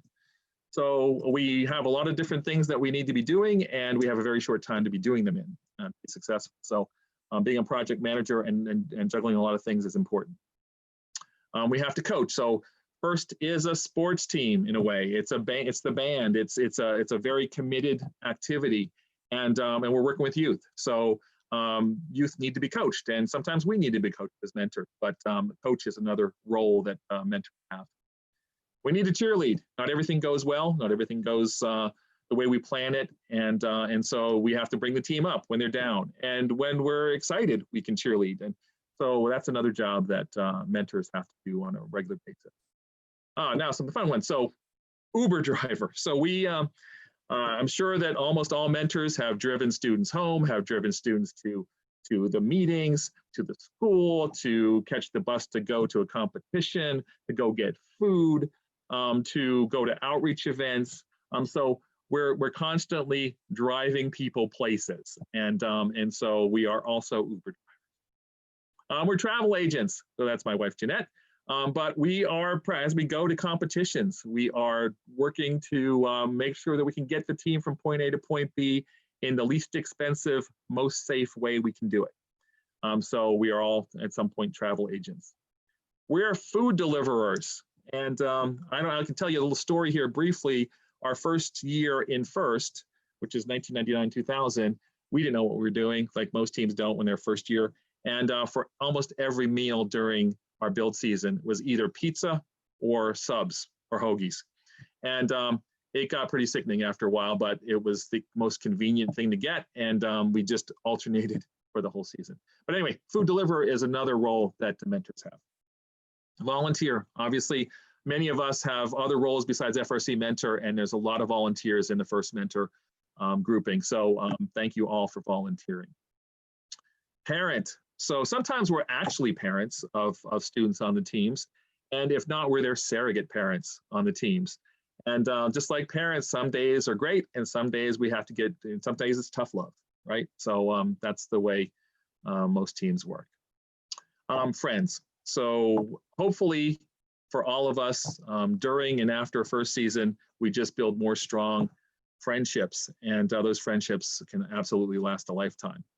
And through all this and thinking about what mentors really are and the roles that we have, I think there's one that to me that's really special, and it's this one. Mentors are co-authors of many FIRST stories. So everybody has a FIRST story, and I'm lucky, I'm sure many mentors are lucky, to help people develop and build and write their FIRST story. However, it's not all fun and games. I mean, there are challenges. As a FIRST mentor, we all know and have all experienced challenges. So I wanted to go through some of what I believe are some significant challenges for FIRST mentors. And the first one is balance. So for all of us, you know, FIRST is a great thing. It takes a lot of our time, and we're willing to put a lot of time into it. But what we also have to do is we have to balance. We have to balance FIRST. We have to balance our careers. We have to balance our health, our family, our hobbies, and that's really challenging to do. Let's get real here. It's really challenging and really stressful. And a lot of times people have guilt. A lot of times people can't do everything, and they have to sometimes move away from one of these aspects to focus on and build and nourish another one. And we need to do that, because otherwise the whole thing comes tumbling down. So make sure, and we'll talk more about that. But that's definitely a key focus that we all should have in balancing FIRST with everything else we have in life.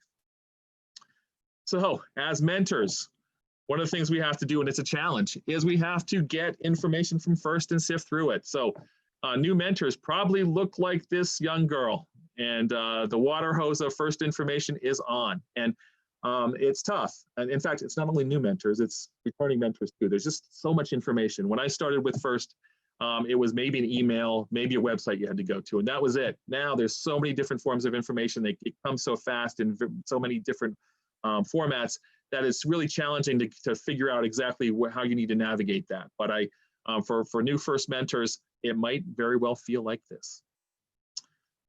Also, we have lots of projects, right? I mean, obviously we work, family, everything like the balance, but at the same time, we have a lot of team projects, especially for those of you who are contenders for the Chairman's Award, doing a lot of outreach, doing a lot of STEM work, and trying to build your team and maintain your team and do all the things that you need to do.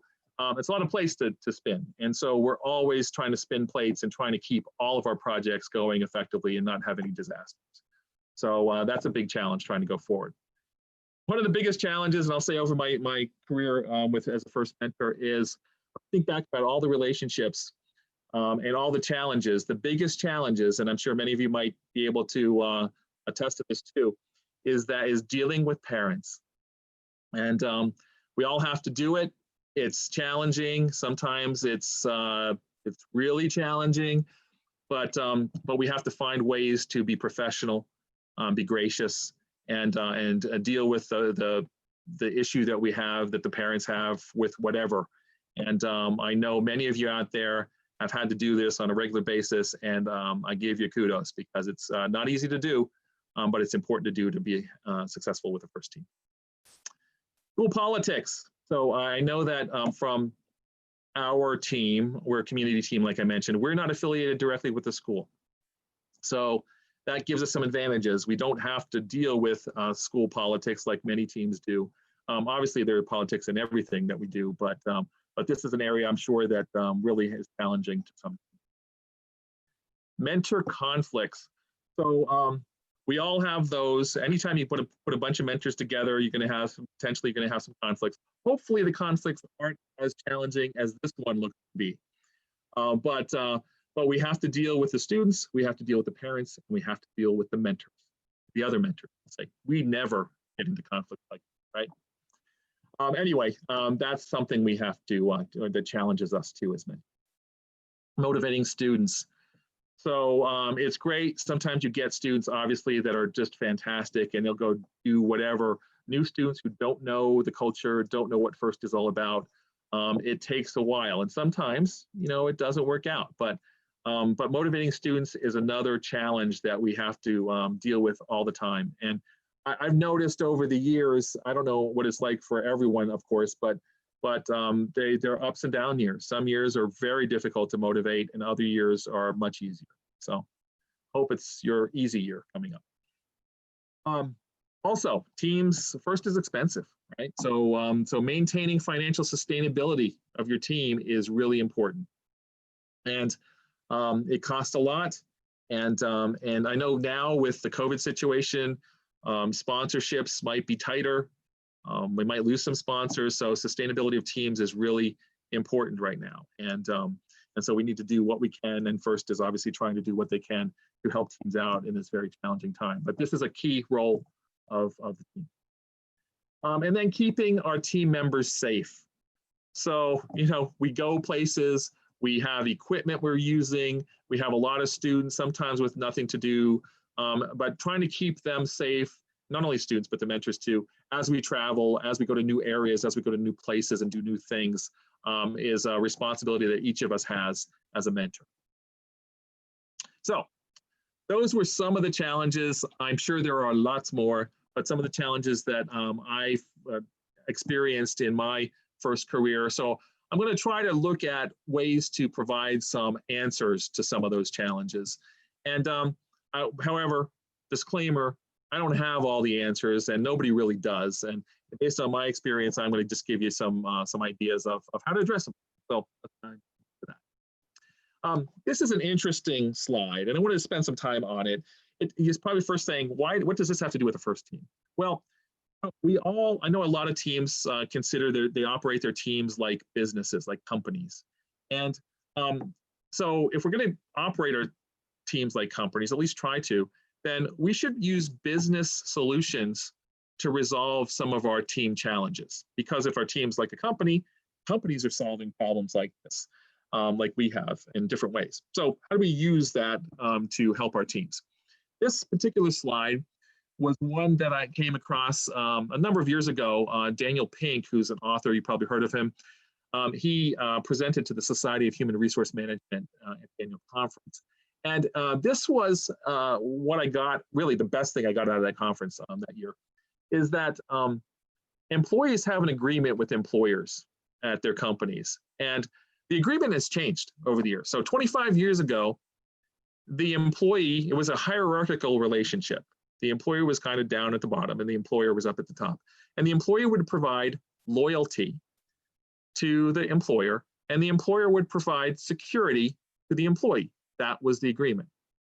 And so you can see this for people who've been at companies that started maybe 25 years ago or so, or longer actually, because the employees would be there for 20, 30, sometimes 40 or so years. I know at DuPont, I've had colleagues that were retiring after 40, 50 years at the company. Companies help them and provide security by having pensions and really providing all the needs that the employee needed to be at that company for 25 years or 40, 34 years. Today, though, fast forward to 2020, the agreement's different.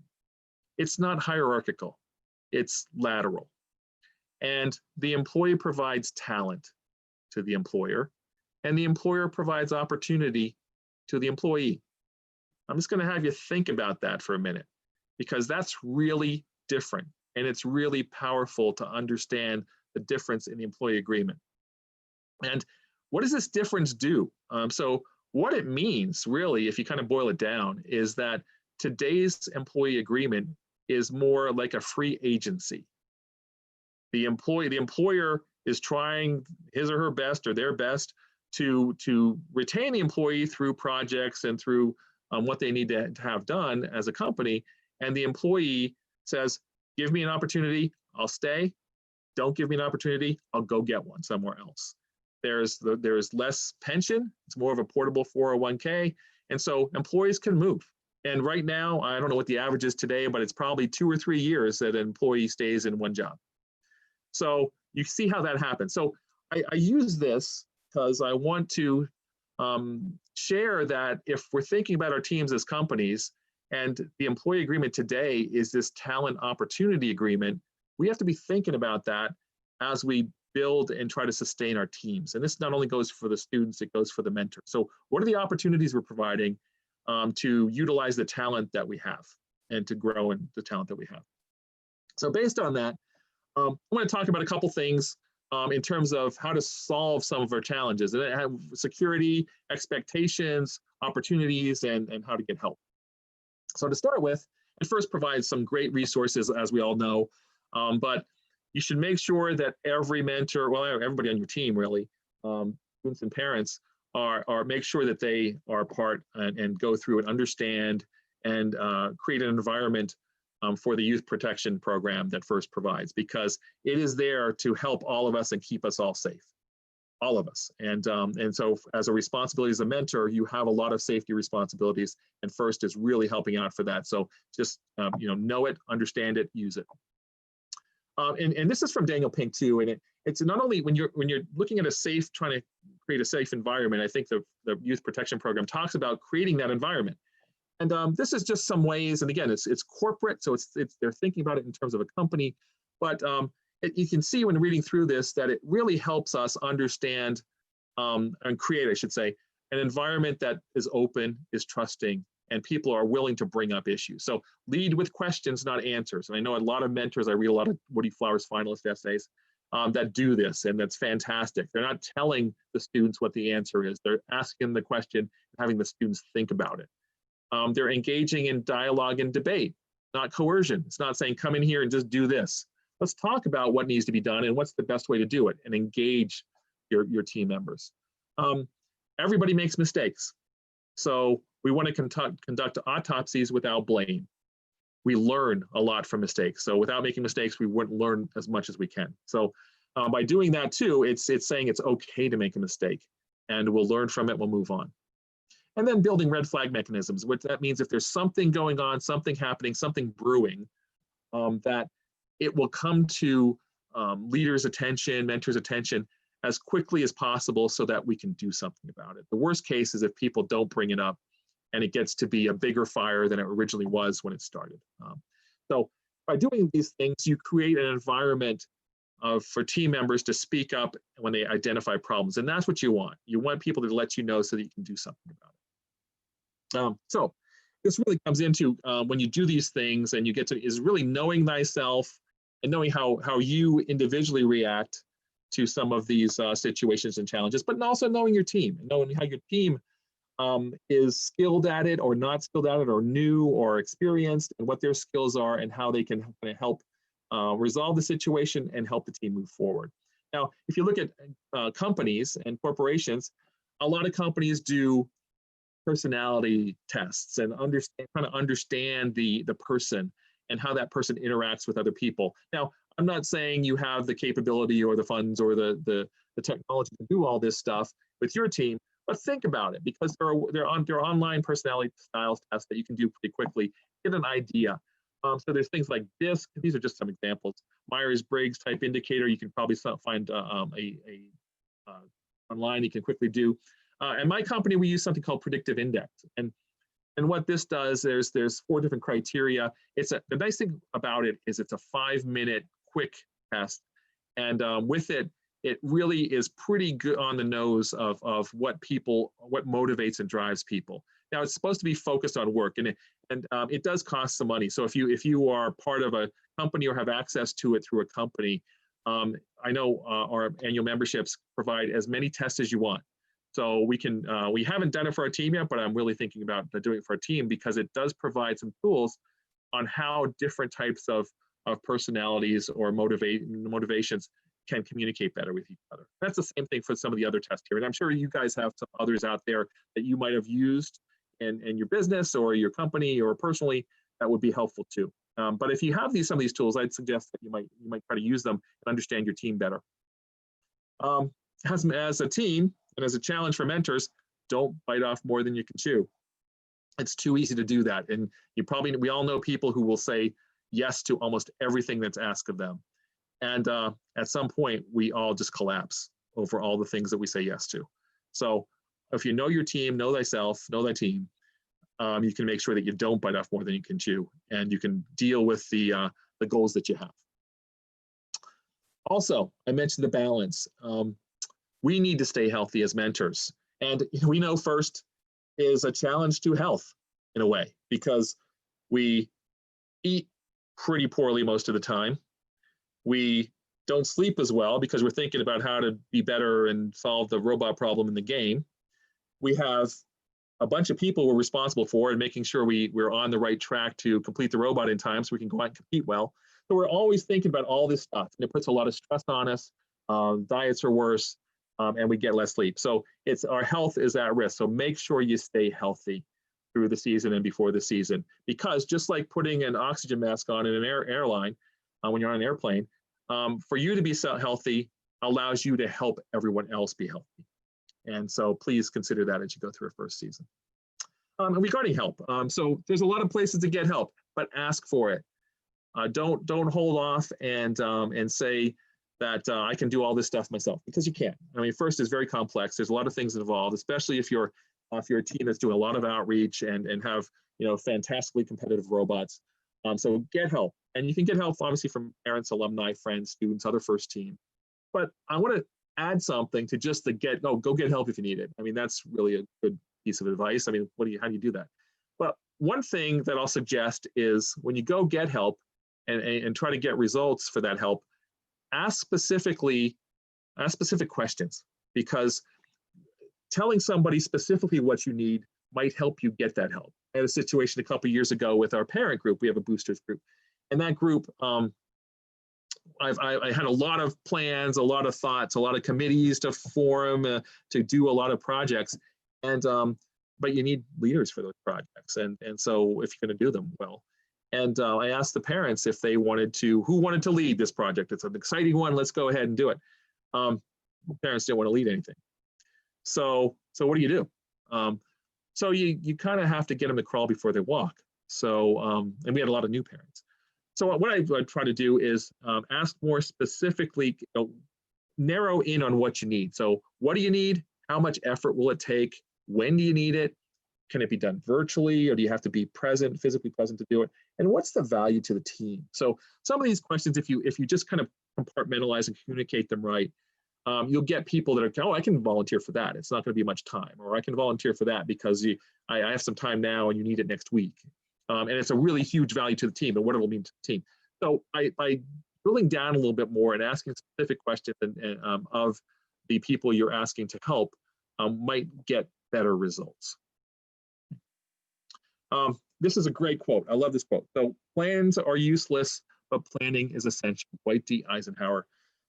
We all make plans every season. I know right after the championship or the last competition you were in last season, you're excited about what's going to happen next season. What you're going to do differently to kind of get be better next season. Everybody's, great teams do that all the time. But the plans themselves, the details of the plans are useless. I remember back probably in 2003, 2004, we had someone on the team who was a project engineer, project person, and put a plan together for our season, and it basically printed it out, and it was wallpapering the wall of all these plans, all these tasks we had to have done at certain times, and it was pretty daunting.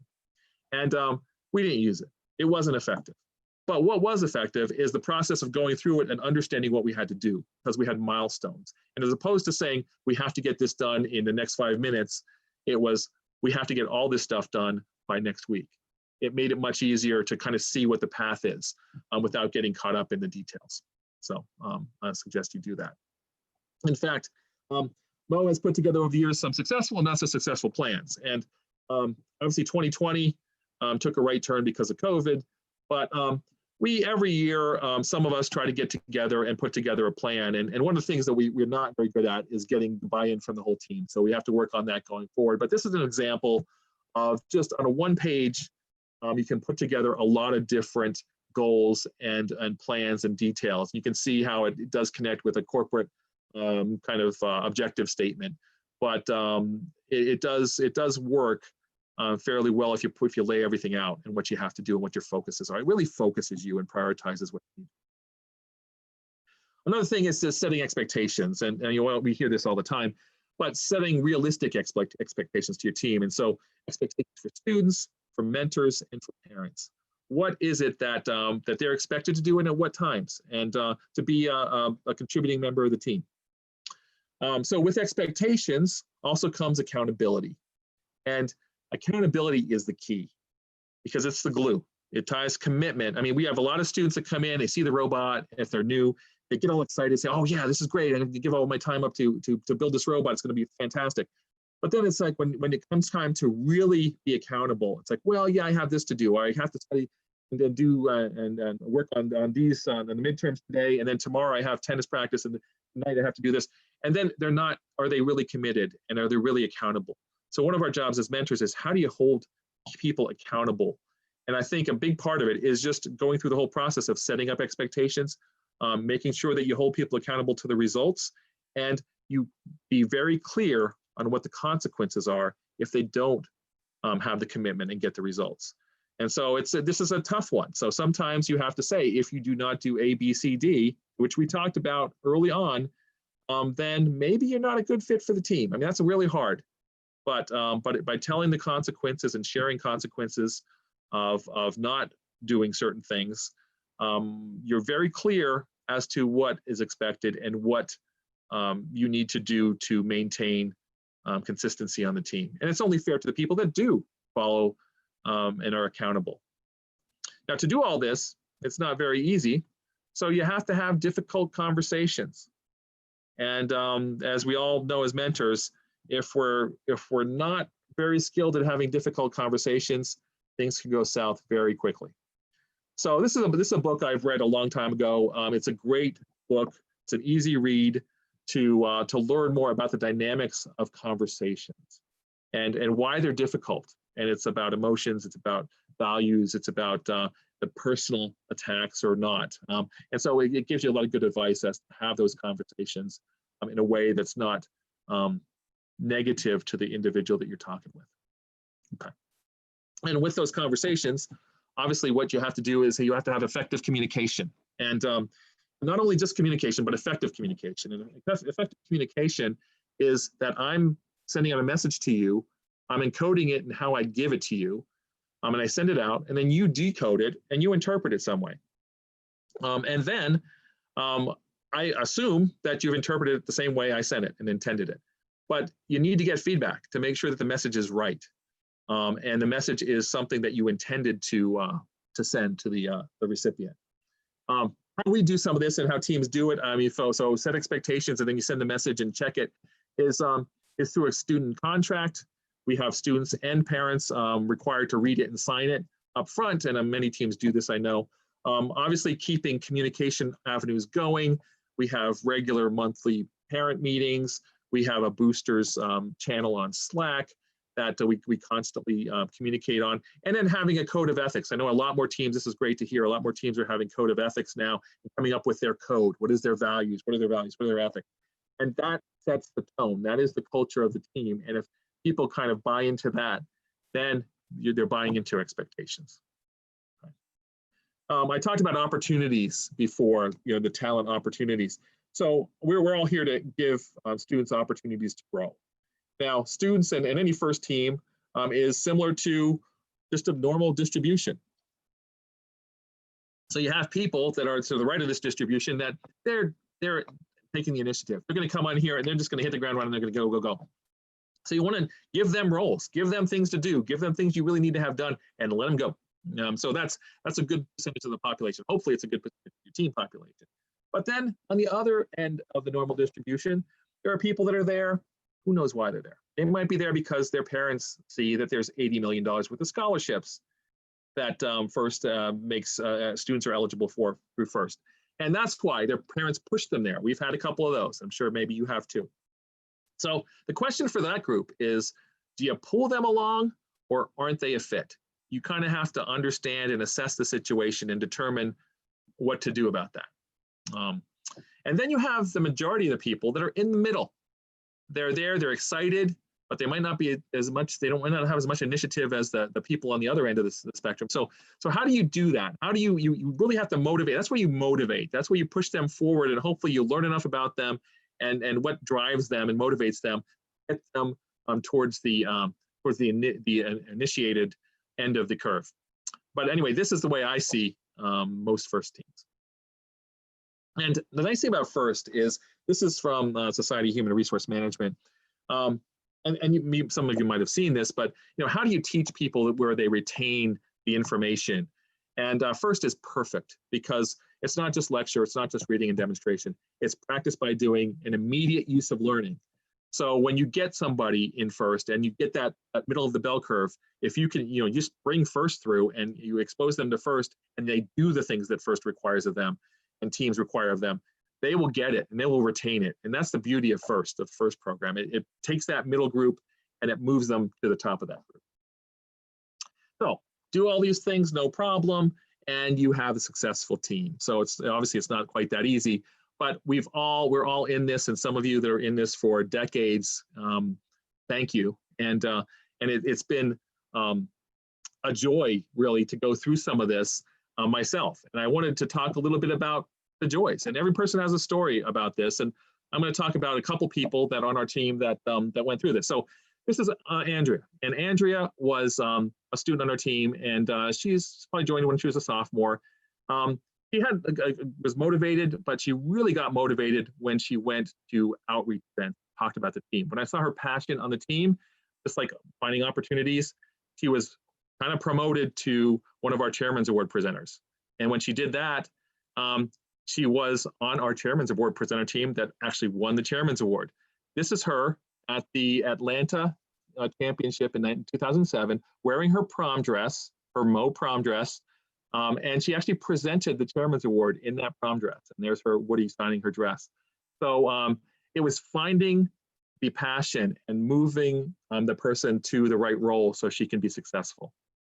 Here's her. We're very fortunate. After we won the Chairman's Award, we got a trip to the White House. And this is President Bush and Dean at the White House with Andrea. And those are our three chairman's presenters. You see the picture standing up. Today, she's a senior consultant, customer energy integration at National Grid. She's a bachelor's and master's in mechanical engineering and sustainable energy engineering, and she has her MBA. So I'm very proud to have been a co-author of her story in life. Quickly, just want to talk about Julian. Julian was on the autism scale, and his dad was a DuPont employee and brought him to the team. And the thing about Julian is when he came to the team, he's never been able to engage in an event where he wasn't 50 feet or less away from a parent. And that was our challenge. So in the couple of years he was on the team, he was able to, this is just a great feat because initially his father was with him the whole time. But when the second or third year, he went to the championship, the world championship on his own with the team. And we were all very supportive of him. And it was a great moment to give him his independence. And if you watch our Chairman's Award video, he has a couple of lines in it. And again, very independent. It was a great honor to have him move through our team and find that independence through First. This is Jerome. Jerome grew up in foster homes since he was a couple years old. He came to our team about 17 years old, got excited, got in with the team, fit in really, really well. And he had to leave the team when he reached 18 because he could no longer stay in the foster system. So he was not part of our team his senior year. And he went out and he got himself into trouble. So he ended up being incarcerated. And I actually wrote some letters back and forth with him during his incarceration. And I think he had time to think. And he came out of his incarceration and was really focused. And today, he's an executive producer, composer, audio engineer, and started his own company, Wave Lab Studios. In the bottom left of the screen is him at the Grammys. So he's local here in Wilmington. So we're very proud of what Jerome has accomplished. Kyle Rice. So some of you might know Kyle. Kyle was probably our #1 ambassador on our team. And this is him, probably circa 2003, talking with Steve Wozniak of Apple, who was a judge at the championship that year. So Kyle just did some fantastic things. He got us our reading. He started our reading program, which helped us with the Chairman's Award and did fantastic things at that point. And he's doing fantastic things now. He's a firefighter, EMT, and paramedic. And he's a new dad of Madeline, who's now a little over 3 months old. So there's daddy and daughter. Fantastic picture. But this is what makes you proud to be a mentor, when you see people, good people, that you help to move on with their lives and go to that next chapter of their lives. But it's not just students. As mentors, we're here to build stories for other mentors.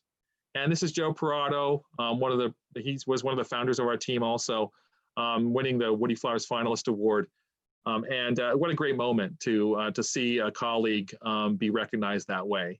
And we've had, fortunately on Mo, and I'm sure many other teams, have a lot of colleagues that have moved into significant first roles, either mentors of other teams, volunteers, significant game design roles, ref roles, inspector roles, judge roles. So we're very proud to have been part of all of these volunteer stories and to see them be successful and be giving back through First.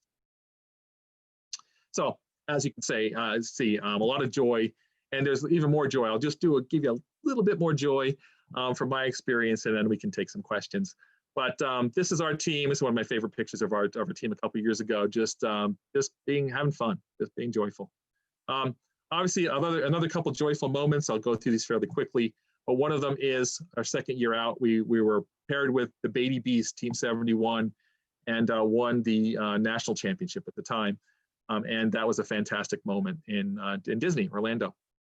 2007, we won the Chairman's Award. So my favorite moment, one of my favorite moments of the Chairman's Award was the pyramid. It really is more of a polygon, not really a pyramid, but it had Woody towards the top. So that was a great thing. In fact, Woody reenacted this pyramid a couple years ago at the World Championship with us with our team.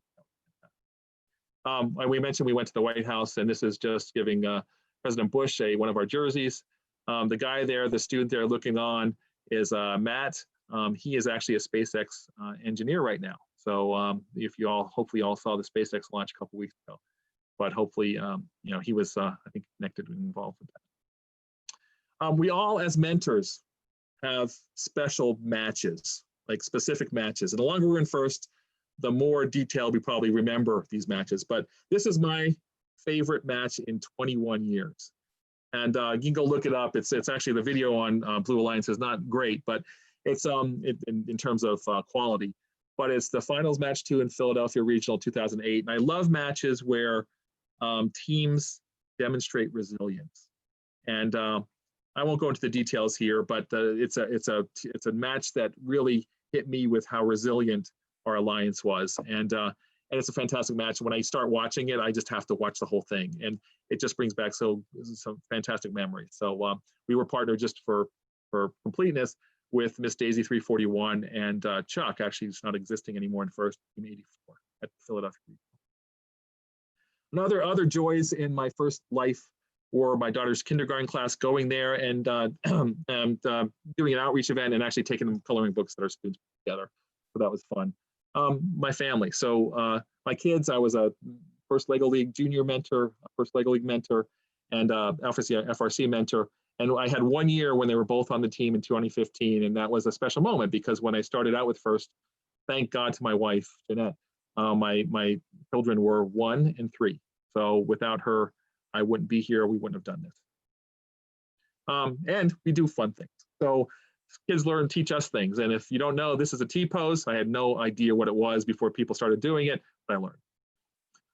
We had a 20-year reunion a couple years ago. It was fantastic. My selfie skills are poor, but we were able to at least capture some blurry faces that I think are part of our team because they're wearing green. It's great to have alumni come back. And these are, we make a poster each year for our team. And these are 2 alum, Claudia and Cassandra. Claudia was a Brazilian exchange student, international student who was on our team for a year. And she would grace us with her presence. Now I think she's a lawyer. And we're able to, the 3 founding mentors, Vince Keaty, Joe Prater, and I, picture them. Obviously, outreach events are fun. COVID has kind of delayed any 4th of July parade, so we won't be out there like this year, but it was a lot of fun. And growing the number of women on the team has been a fantastic joy for me. We're past number of years, about 8 years, most years we've been at about 40% or more women. And first year we had 2 out of 21. So we made a lot of progress, and it's great to see the girls involved in this actively and doing anything they want in first. One couple of quick things here. It's great to also have small groupies, and we have a 2nd grade class that has groupies for us. They've made us breakfast bags on the upper left. They've made us signs. This past year, they made us these good luck cards, which we actually were wearing at our first competition and only competition this year. But I love this card. It says, "You guys have skills." This is classic. But we love the 2nd grade class at Thurgood Marshall Elementary School in Delaware.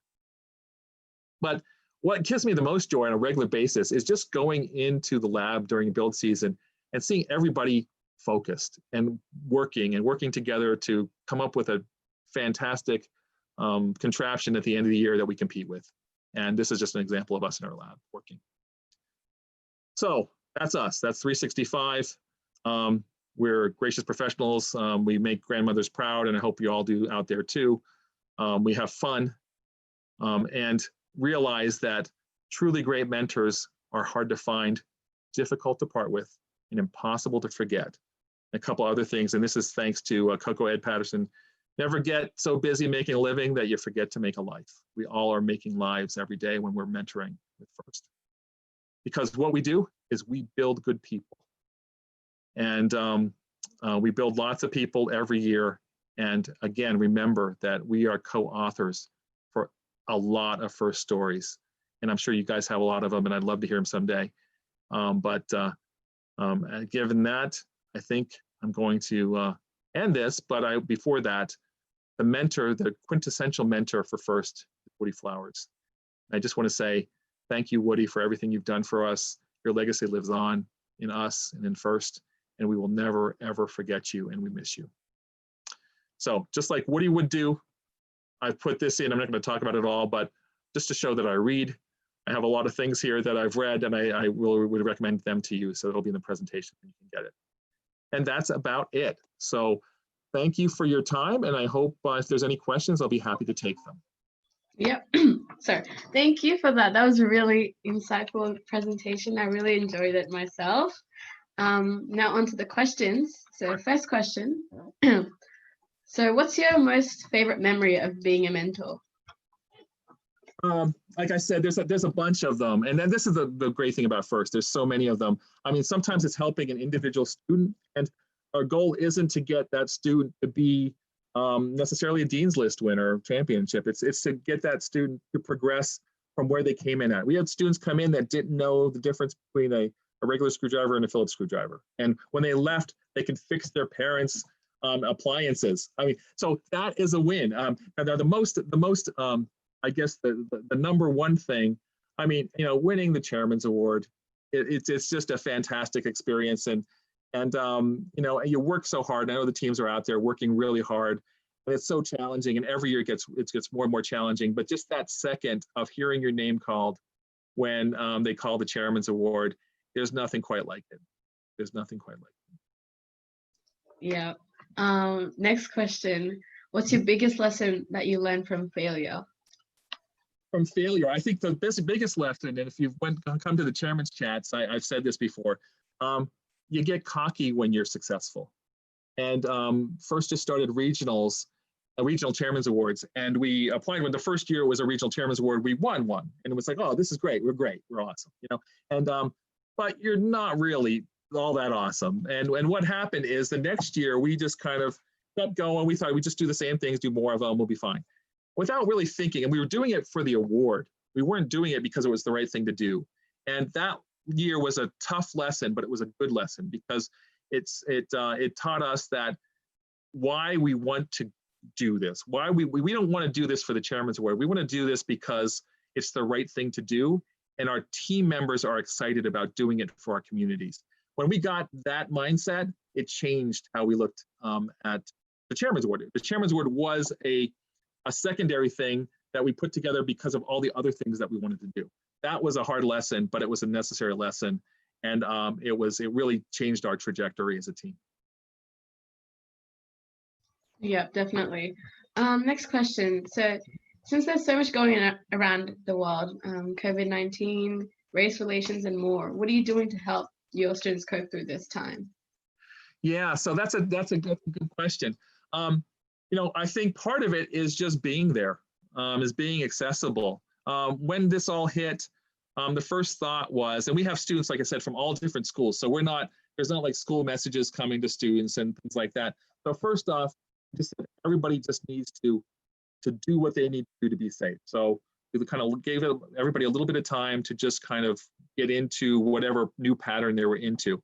And when we thought it was appropriate, we started bringing students back. Now, we couldn't get into our lab, so we couldn't be doing some things that others are doing for the communities. But what we're starting to do now is we're starting to just be there for students and just get together, you know, try to have some fun and try to see where people are. And it's hard to communicate a lot virtually when you talk about specific issues, right, and concerns. But I think that with some levity, but just really getting together and being together with people for right now is what we're going to do. And hopefully we'll see how things change over time. You know, we might be doing this for a while. And if we have to, then we have to find unique and fun ways, which many teams are doing now, to get through it.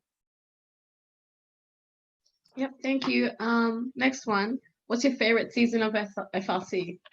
My favorite season, you know, I have to say, I go back to my favorite match that I put up here as a chart, and it was Overdrive season, and it was because of that match. I mean, that match was a fantastic match, and it just, when I talk about the seasons of First, and the games, obviously there's favorite games and things like that, but that match just meant so much to the team, and it was about resilience, and I think that's why that's my favorite. It's hard. It's like a favorite child, you know. How do you pick one? But that's a favorite memory of a really good season.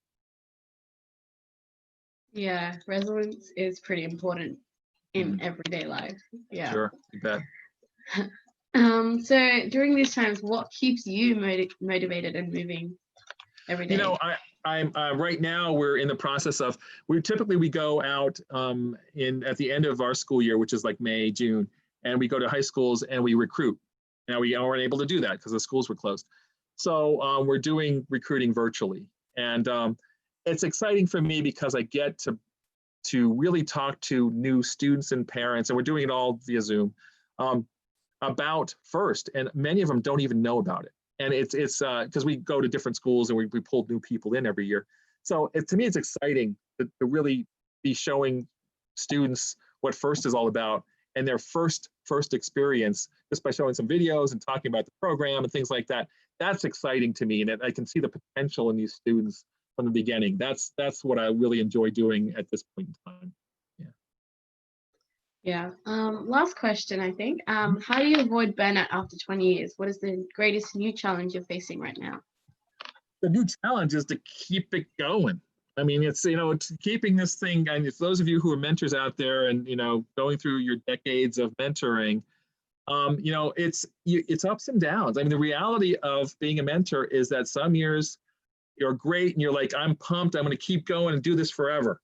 And other years, it's like, man, what's the exit strategy here? How do I get out? I mean, and that's I mean, I maybe I'm just different, but I don't think so. I think a lot of people, it's ups and downs, and it's your support structure and your networks, and things change every year. I mean, some years we have a number of mentors who their businesses have to travel and they can't be there, or people get sick, and you just go through life. And it's the toughest thing to avoid burnout, though, is to engage new people, whether they're mentors, and we're in a process right now of looking for who's the next generation. What's the next generation to take over our team. We work so hard on teams that as a mentor, you don't want to see it die. You don't want to see it go away. And how do you build others? And I know alumni are a big part of this, and others that can really keep this thing going. And then it's just like a child, at some point you got to let it go to the next generation. So I think to avoid burnout and to get it, really it's about bringing new people in, and hopefully you can get a couple that are really gung-ho and will take the baton and keep running. Yeah, I think that's about it. Thank you so much for your time. I learned quite a few things, even though I'm not a mentor, but being a good person and being a leader. But I think that's about it. Thank you so much. Any questions? Thank you very much. Thanks to everybody out there. Keep it rolling. And thanks for 24 hours of STEM. Appreciate it. All good. Thank you. Bye. You're welcome. Bye-bye. All right. Moving along, our next speaker will be talking to us about fight crime training. So please join me in welcoming Rob Torok from FRC 5593.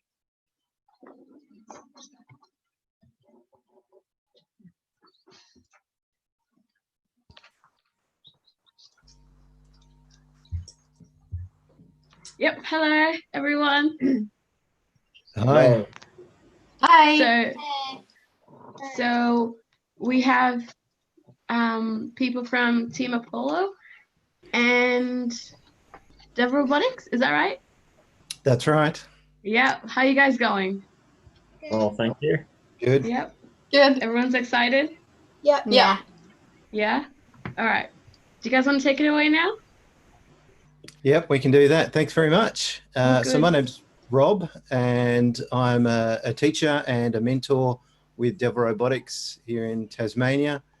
And we've got a couple of other people here. So let's go around the group. So yeah, Nathaniel, do you want to introduce yourself? Hi, I'm Nathaniel, and I'm a senior member of Devil Robotics. I've been a member for about 2 years, almost. Yep, Rose? I'm a member of Devil Robotics, and I've been a member since I was in grade 3.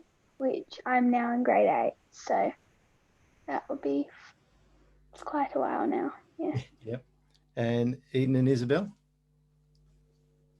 We are in the team Apollo. And my name is Eden. And I'm 7 years old. I'm Isabel and I am 8 years old. Awesome. And the remainder of Team Apollo? So, hey, we're Team Apollo. I'm Amelia. I'm 15 years old. I'm Addison. I'm 11 years old. I'm Jacob. I'm 13 years old. All right. So I've invited you all here to help out. We're going to be presenting some stuff on Spike Prime. And so I thought it would be really useful for people to see just how easy it is to get started with Spike Prime. So all of these people have actually had a bit of a go with Spike Prime before, but I'm going to give them a challenge today that they haven't seen before. But first, we'll go around. Some of you have created things, I understand, in response to some of the challenges, some suggestions that I've given. So I might just give a little bit of context first, so that in our own group, during the lockdown period, we've had some weekly challenges. So it started with making something to help at home during COVID. And then the most recent one was to create a mythical beast. So yeah, Nathaniel, do you want to show us what you've got? Actually, we might. Actually, I might get Eden and Isabel. Sorry, I'll change the order there. I'll get Eden and Isabel to show what they've done first, if that's all right. He made a dragon and coded it. Cool. And do you want to show us how that works? Yeah. So we have a story to it. So one day, our mythical creature woke up and went to find himself a meal, but he's a vegetarian. So he saw this dead animal on the road. So he walked past it. In a couple of minutes, he saw some nice green leaves. Yum, yum, yum. After a little bit, there was another dragon. He came along, but he was a vegetarian too. So he tried to steal his food, but he wouldn't let him. And then it was nighttime. Bye-bye. Good night. That's awesome. And so those sounds were ones that you recorded yourselves? Yeah, I recorded them. Excellent, excellent. Oh, nice work. Nice work. And so, Nathaniel, I understand you've also got a mythical beast there as well. Yes. So, this is the Block Ness Monster. And I figured, well, since the challenge this week was to create a mythical beast, the Loch Ness Monster is a pretty good example. I figured it needs to be friendly to tourists because, well, there must be something attractive. So it's very like your dragon. This is also very particular about what it eats. I'm not sure about veggies or not, but it only eats, my apologies, it was being awkward. But it only eats purple food. Sorry, it's a bit big to fit on screen all at once. So you give it purple food and its eyes light up and it wags its tail. But if you feed it food that is not purple, just a minute, it's processing, it spits it out. And back here, you poke it, it scans around to look and see what happened. And if anyone, like a friendly tourist, waves, sorry, wrong thing. Anyone, like a friendly tourist, waves, it winks. Oh, very nice. Cool. All right. Well done. That's awesome. And the rest of Team Apollo there, you did one for the COVID period, yes? Yep. So our challenge was create something that would be able to help in the COVID-19 period. And so we have created a COVID-19 safety bot. So everybody knows about social distancing. Our robot makes sure that you don't get too close.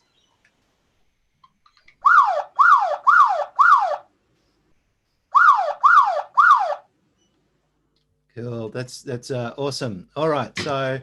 So I'm going to go through and do a bit of an introduction to Spike Prime. I'm going to go run through the hardware, what's new in the kit. We'll talk about the rechargeable hub and some of the other building elements, and then we'll have a look at the programming software.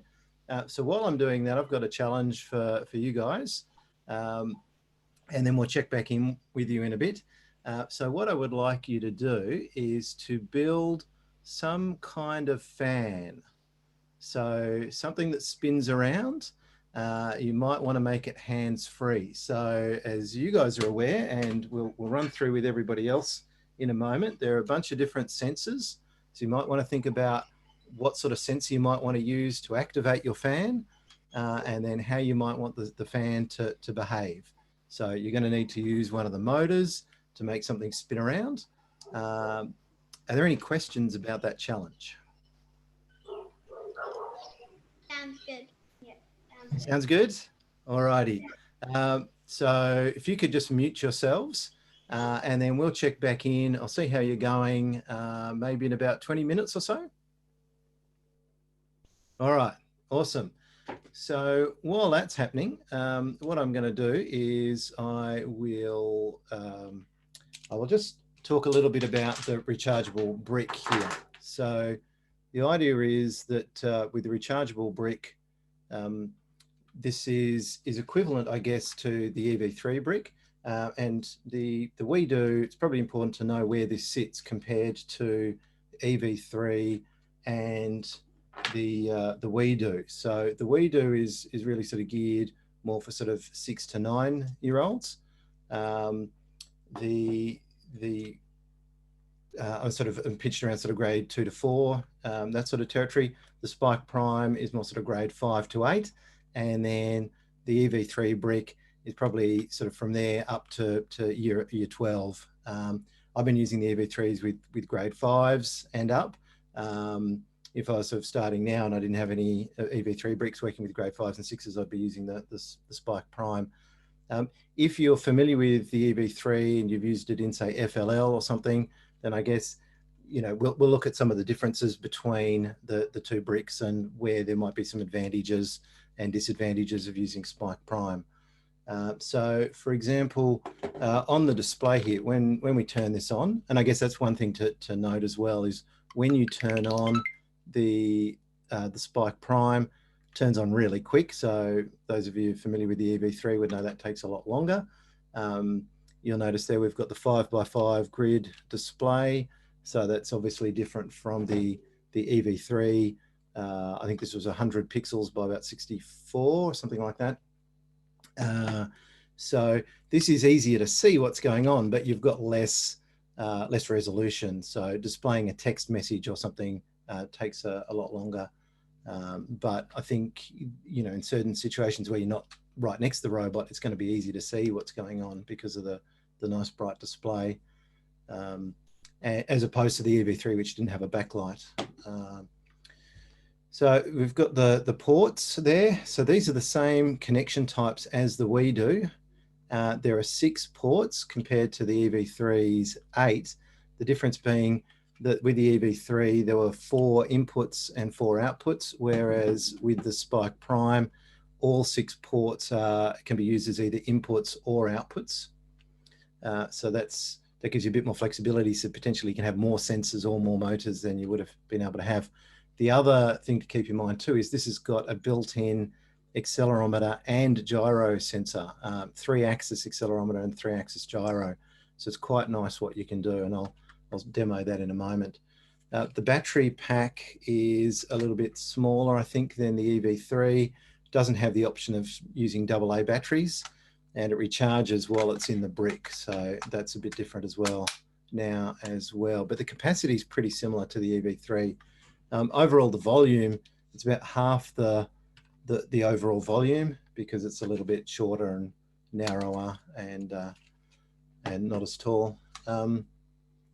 So that's the brick itself. I might actually just share my screen now and show you the software, and then we can actually sort of dive into the gyro sensor on here, which is quite nice. So let me just set that up.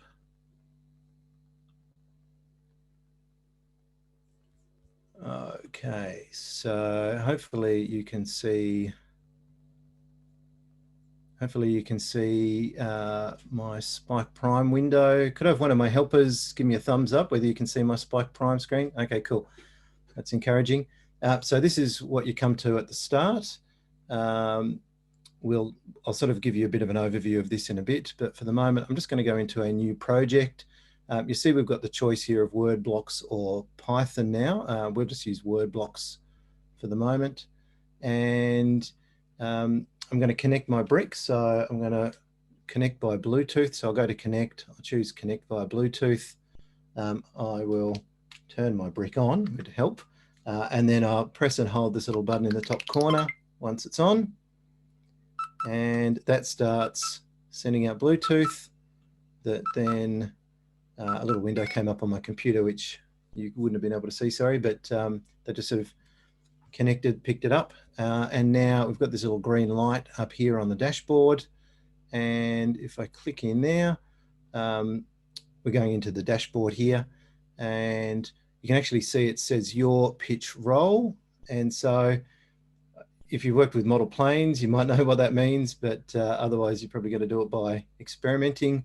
Or there's the option here, you can choose instead of tilt angle, you can actually choose to have it display. Looks like, oh yeah, here we go. So I can choose to do by orientation or tilt angle, orientation. So now you can see it's actually displaying which side of the brick is upwards. So right side, left side, bottom, the back, the front. And so we can use that within the coding as well. And so that's quite nice. So the other mode, the tilt angle, is useful for making a robot turn through 90 degrees and measuring that. So that could be quite useful in FLL, for example. Back in the software itself, if I just close that window, I'll just resize this and change my window around. So the way programming works in the software is that we've got the space here, and we've got a bunch of these program starters or caps, if you like. And it's all event-driven programming. So we've got things that'll happen when the program starts. So for example, I could choose to turn on the 5x5 matrix with a smiley face when the program starts. I just hit the triangle down here, it puts the code on there and runs it straight away. And so there's my smiley face. I could also make it that when different things happen with the gyro sensor. So for example, so these are all hub related events. So when the front is up, for example, we could display, we could turn on the lights so that we've got an arrow pointing up, for example. So how about we set that up? So I just can turn on this grid here to make it look like an arrow. So now if I deploy that, when front is up, actually I should probably make that when the top is up, and I could then duplicate this, and I could say when the bottom is up, and I could change my arrow direction so that was down.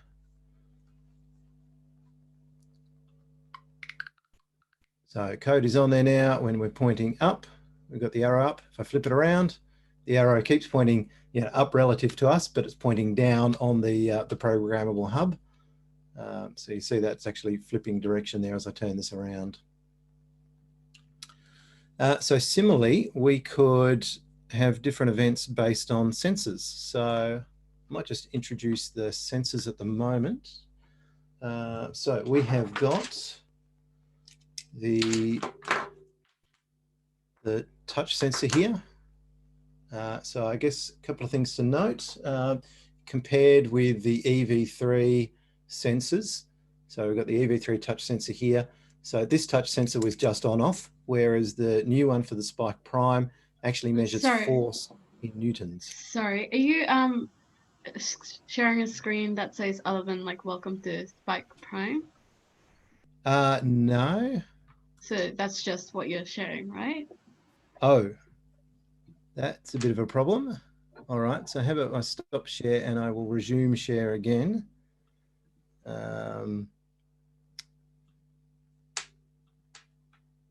Okay, does that look better? Yeah, that makes sense. Yeah, thank you. I think every time I was testing this out, I was sharing it from already being in the Spike Prime software. I didn't try sharing it just from the intro screen. Okay, so sorry everybody. All right, so this is my sample code. Thanks so much for checking that. All right, so this is, so I'll just run over that again. So this is showing when the program starts, turning the program on, and here's where I can sort of change the grid of the 5x5 matrix. And similarly, I've got a separate stack for when top is up and a separate stack for when bottom is up. So also what I can do is when I plug in a sensor, and it again, doesn't matter which port I plug it into, you'll notice that on my screen here towards the top, it says 0 newtons. So as I press down on the sensor, it's actually going from 0 up to 10 newtons. So it's measuring force. It's not just measuring on off. You can change the mode for this. So what you didn't see before was me going into this dashboard and showing how you could change the tilt angle for the gyro here by clicking on this little drop down. We've got the, should come up. It's been a little bit laggy at the moment. Okay, that's not gonna, I think I'm working my laptop very hard here at the moment. All right, so that is being a little bit temperamental. So let's not worry about that. So yeah, so this is a force sensor, so measuring in newtons. The other thing to note is the cable is permanently attached, unlike the EV3 where you could replace the cables. The plus side is that the cable is a lot more flexible than the old EV3 cable, and there's space in the housing for the cable to wrap around. Also, the sensors aren't all the same size, like the light sensor and touch sensor used to be with the EV3. So, for example, with the light sensor or the color sensor here, this is just as small as it needs to be. There's also a distance sensor as well. So downside is you've got fixed length cables. Plus side is that they're a lot more flexible. All right, how are our volunteers going here with, or our demonstrators going with their fans? Do you need some more time? Need a little bit more time? All right, that's all good. So what I'm going to do is we will have a look at the motors. So there are two sizes of motors that come with a kit. So there is this, this is the medium motor, and there is the large motor. And one thing that's really nice about these is that on the motor itself, it's got a 0 position. So like with the EV3 sensor, you can use this to measure rotation. So you can have it go around exactly 1 rotation. The issue with the EV3 motors was that when you turned your robot on, you didn't know where the motor was. So there wasn't sort of an absolute coordinate. So what's nice with this is I could, let's say I plug my motor in here, and I can have it that when the program starts, something that we're going to do is, I'll display that smiley face, but if I go to motors and I can choose motor A going the shortest path to position 0. So if I'll just grab something to put on there.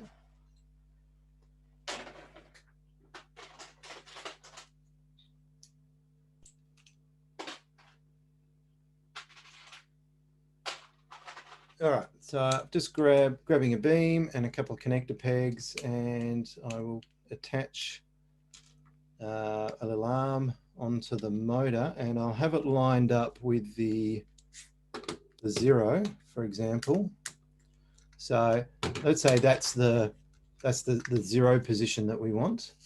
And so let's say I've just turned it on at this position. When I hit play on this,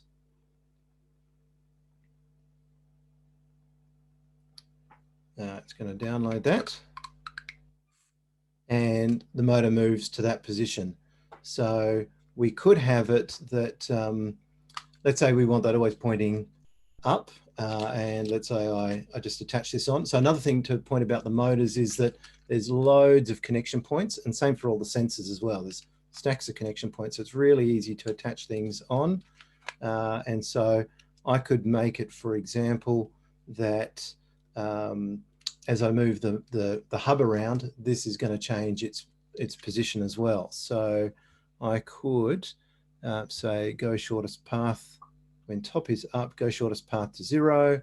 When top is down, I'll just duplicate this. Or when the hub, sort of when the hub is up, so when the hub is turned upside down, I'm going to make this motor move to position, let's say I go to 180. Let's try that out.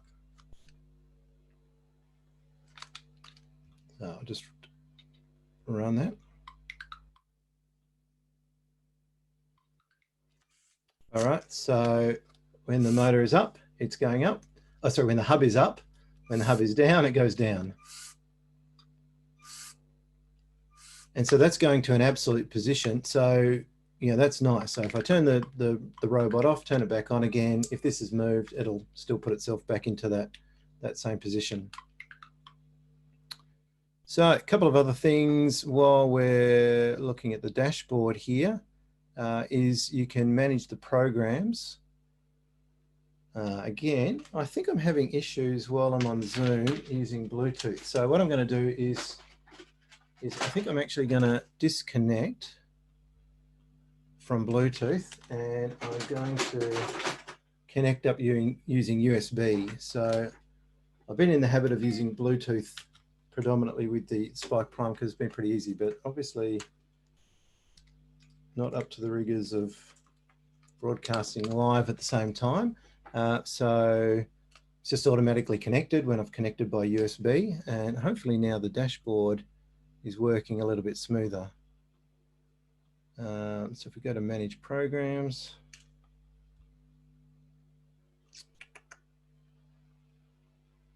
okay, so in manage programs, this is quite nice. So you can actually get a summary of all the different programs that are on the brick. So the project that we've been working on is called Project 9, something I was messing around with yesterday, accelerator demo. So start here, number 1, whatever. So, and what's cool about this is you can move these around. So we can change the order of those. And then when you're running programs on the brick, you can actually select which program you want. So 0, 1, 2, etc. So this could be quite nice for FLL programs, for example. So you could have different programs and rearrange them in order so that you're ready to go at the competition. All right, is it time to check in with our teams? Has anybody got a fan ready to demonstrate? Yeah, we do. You do? All right, cool. Well, what I will do, I will turn off my screen sharing and let's check in. So Eden and Isabel. Eden's going to tell us about her fan. So we made this fan. Nice. So it's got a color sensor again, and when it sees green, and when it sees red, Okay, let's do it again. Green. And red. Nice. green makes it spin around, and red makes it stop spinning around. Awesome. Well done. Something Good I effort. really like about it is I got the person underneath there getting fanned. So yeah, so that's another point. This kit comes with a couple of little minifigs that you can use as part of your builds as well. So it's really designed to be, you know, an easy, fun way to get started. Arguably, that kind of hides the complexity and the sophistication going on with the hardware and the software here. But well done, girls. That's awesome. Thank you. Got a couple of questions to ask you. So what did you find the hardest in that challenge? We found the hardest to find what the fan would be. Maybe trying to connect everything to pieces and getting everything to work. I think both of those are it. Yeah. Yep, excellent. But it was more the building you found was the most challenging part. Yeah, because the fan keep changing and we didn't know which would work the best. So then we just thought this one would work for it because the piece that's actually connecting into that has a hole for it. So then we thought it would work. Excellent. Oh, that's awesome. All right. Is anyone else ready to show their creation? Yep. All righty. So Addison, Amelia and Jacob, what have you got? Yep. It's a merry-go-round fan colourful thing. Is it merry-go-round and a fan? Yeah, functions as both. So it works off the ultrasonic sensor again. If you come close, it spins. If you move away, it stops spinning.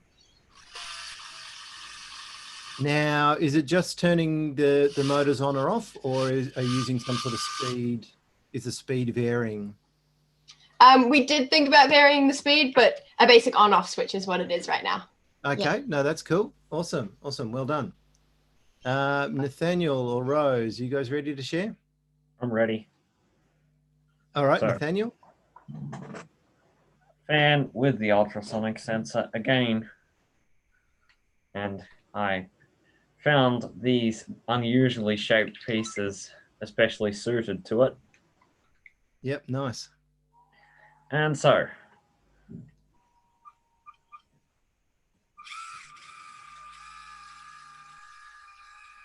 and yes, it does move. It does blow too. Okay. Excellent. And yes, it varies speed depending on how close your hand is. Oh, it does vary speed, does it? Yes.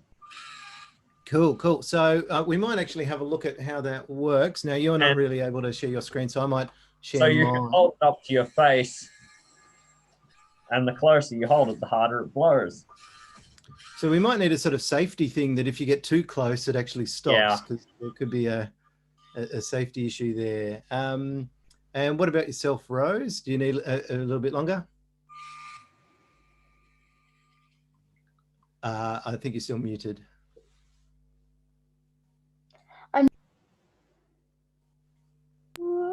I'm just coding mine at the moment, so okay, that's all right. 5 minutes. Yeah, that's fine. So for those who are interested, we might have a look. And so our Team Apollo members, would you like to have a look at how you would vary the speed as you get closer? Cool. All right. So what I will do is I will share my screen and hopefully get it right this time. All right. So that should be my screen there. So I'm going to go back to the home here, and I will choose a new project. And so what we're going to be doing is I've got my motor connected. I'm just going to take out I'll take out that longer beam, and I might put a smaller beam on here just so I don't injure myself while I'm experimenting.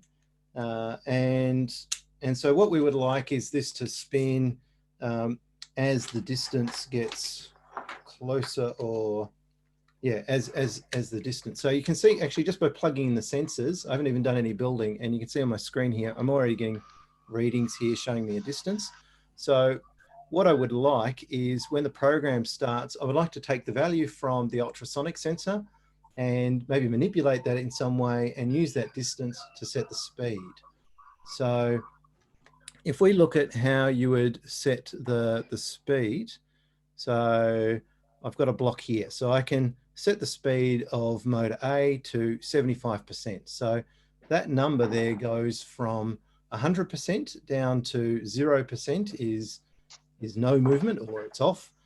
Negative 100 would be it's going in the reverse direction. You can also change the motor direction with, there's another sort of, which would start a moving, turning in a particular direction as well. So maybe I will do this, and I will just sort of test it moving for, say, a second or something, and just see what happens. So I'll set my motor speed to 75%, start moving, wait 1 second. So I just want to just test that I've got something happening. All right, so that's making a motor move. This is interesting. It's still moving. So I had it wait 1 second. I didn't tell it to stop the motor moving, so it just kept moving. So either you need like one of these blocks, which will make a motor move for a particular number of rotations, or we would need to stop the motor after we've waited 1 second. So there's a few options for how we might do that. But in my case, I would actually like the motor to keep moving, and I would like it to be proportional to this distance. So let's say I'm going to get a distance from, say, 100 to 0 or something, but I want to blow faster as I get closer, I think. I guess it could be the other way around, but what we can actually do is if we go down in sensors, there's this curved block here. So for those who are familiar with Scratch, this should look very familiar. This is just a Scratch style programming. So I could set my speed to be, at the moment it's 75%, but I could set it to be that distance. Now that would set it once, and then that would be it. What I would really like to do now is I would like it to keep updating that speed. So I might just have it do it for a short period of time, say half a second, and then I would like it to repeat this. So under control, we have these loop structures. So I've got a forever loop in here, and that'll sort of wrap around all of that. And so let's just try that out. So what I probably should do is actually build a bit of structure here. So I'm just going to attach that on there, and I will attach my motor on the other side. I'll just grab another, just grabbing these connector pins. So these are really useful pins for connecting things on quickly.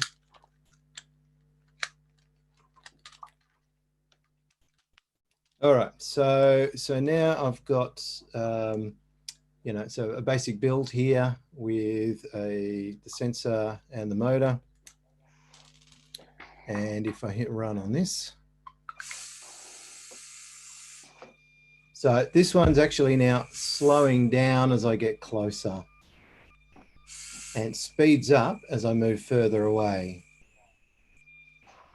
So I guess that's an option. So I guess it's easier to see if I move it towards the webcam, and it's getting faster as we go away. So I guess the question now is, what would you do if we want to reverse things around?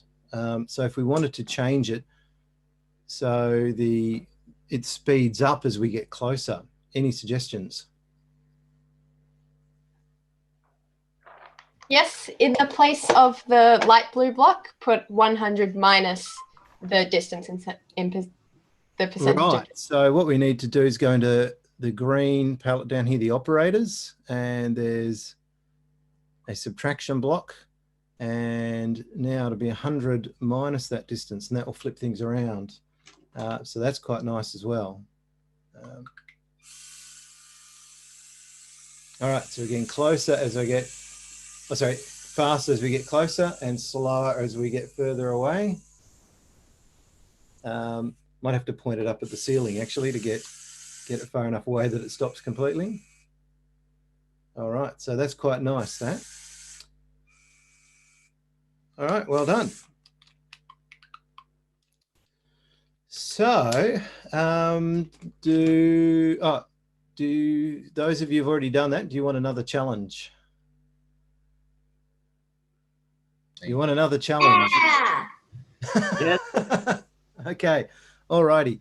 So, so either you could keep building on the fan, you could change the fan so it's got different modes, different speeds. You could work with that, or if you want something a little bit different, how about you think about home automation more generally, like making a door automatically open when you get close to it, or you could do something to, I don't know, entertain a pet or something while you're away. What are some other ideas for home automation that you could think of? If you come close to a door, then it automatically rings the doorbell. Okay, do you want to have a go at that? Yeah. Yeah. Alrighty. So the others, Edison, Amelia, and Jacob, you've got another presentation on at 3, so you'll need to leave in a bit. Do you have time for another challenge, or do you need to go and prepare for that now? We should have time for another challenge. Okay, so do you want to have a go at doing? Sorry? We're up for another challenge, yeah. All right, so do you want to try and do some sort of home automation type idea? Sure. Yeah. Awesome, thank you. All right, and Nathaniel, have you got an idea what you want to do? Possibly. All righty, and Rose, have you got a something ready to share? Do you need a bit longer? I've nearly finished the code. I'm just going over it and just... That's all right. So look, while you're doing that, I'm going to show off a few more things. I might do a little bit of a tour of the software. And then if I've got time right at the end, I might show some of the other building elements. So I've sort of just dived into the software here. So those of you watching at home, I'll just go back to just the home screen. So the getting started with Spike Prime screen. And I'll just give you a bit of a tour of what's in here, because this is quite nice. So under start, the getting started, this 1, 2, 3, this is sort of designed as your very first way into the Spike Prime software. So the start here is just doing something with the basic Spike Prime brick itself. Number 2 is just a bunch of little modules that introduce you to each of the sensors and the motors. And then make it move, just make something that moves with the little legs spinning around. So it's a nice introductory activity. It's a lot of fun. So that's all sort of for getting started. Then under units, there's a whole stack of curriculum in here. So Invention Squad, Kickstarter Business, Life Hacks, and Competition Ready. So within each of these, I'll just jump into one and show you an example. So Invention Squad, for example, there are, I think, about half a dozen different activities in here. They give you an idea of sort of roughly how long each will take. There's some more information here that's useful for teachers or educators in particular. But if you jump into one of these activities, we might go down to something like the super cleanup is a nice one. So if we click start on that, what it does is it takes you into a new project that will give you some building instructions, and it will give you some programming suggestions as well. And so the idea is this is sort of a 30 to 45 minute activity. And that's from sort of start to finish and packing up. And so you'll see down the right hand side here, we've got some different pages. So page 1 of 8. So there's a video there that would display. I won't go through that now. And then there's a request to do some building. And so you're building some grabbers. So you end up building the parts that sort of make, and it comes in 2 different modules. So actually I will go into there. So into that build, you'll see here, you've actually got the instructions for the controller part, which is just sort of the hub and the controller. And you've got separate instructions for grabber 1 and grabber 2. And so I've just made grabber 2 here. And a lot of these building instructions are divided up into separate parts like this. So if you've got, two people working together, they can each be building separate parts and then bring those parts together. So that's quite nice. So having built it, you need to gather the litter. So you need some bits and pieces for that. And then here's a sample program to get you started. And in this case, it's testing out which of the different grabbers work better for different sorts of things. Doing testing for weight, different shapes, etc., and then drawing a conclusion and recording your results. So all of the lessons are structured like that, with more or less help with the building and the programming. Some cases you're building something and then you've just sort of got to work out how to make it work or to fix the program or whatever. And in any case, every case, it's usually sort of a tip of the iceberg kind of thing in terms of making changes to the hardware, making changes to the programming as well. So that works really well. If we go back out of this, and I'll just give you a bit of an overview of those units again. So Invention Squad is all sort of design engineering type projects. So you see help, hopper race, super cleanup, broken, design for somebody. If we go back out to this menu of unit plans, so Kickstarter business leans into sort of the computer science type idea. The life hacks is more about data collection and the math side of things. And then competition ready, I suspect is of interest to a lot of people watching this, probably coming from a first background. So this is quite nice in terms of setting up for, particularly for the first Lego League challenge, but for other competitions as well. And it really does set you up nicely to complete, a very straightforward FLL challenge mission. So for example, the driving around and then playing with objects gets you to a point where you build this sort of thing. And so again, for comparison with EV3, you look at the size of that compared to the size of my, the Spike Prime compared to the size of a sort of basic EV3 robot with an attachment on the front to do something. So again, probably about half the volume in total, which can be useful for maneuvering around. All right, so we better check in with our volunteers here. Hello, we are ready. All right, let's see what you've got. So we took a little bit of a different, we put a bit of a spin on it. This was actually Addie's idea. Would you like to explain it? Yeah. Our robot is something to keep one of your kids around a baby going into toddler age range, and keeping them busy while you need to work a bit, and also teaching them to crawl and chase. So if we swap our camera view, perfect. All right, ready? So our robot, as the baby crawls closer, runs away.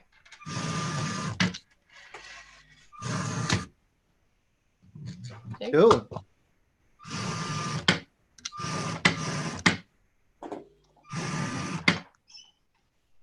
Very nice. Excellent. Thanks for that. And now you guys need to disappear to get ready for your presentation. So I'll let you go. Yes, and I'll say thank you very much for joining in. Thank you. Bye. Bye. All right, Rose, how are we going? Yeah, I've got my fan and I changed the gearing a bit, but not too much, so it moved a bit faster. So, and it changes speed with color. So I'll run the program. Hopefully it works.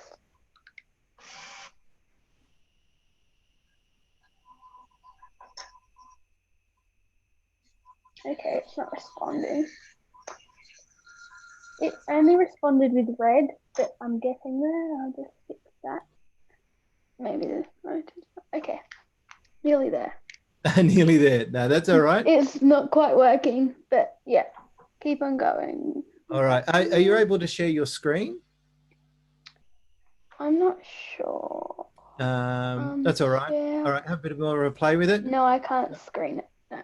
Oh, cool. That's okay. That's okay. So, so something I might, unless you're ready to share something, Nathaniel. No, that's all right. So what I will do now is I'm going to switch to my other camera. And so what I will do is I'm going to show here.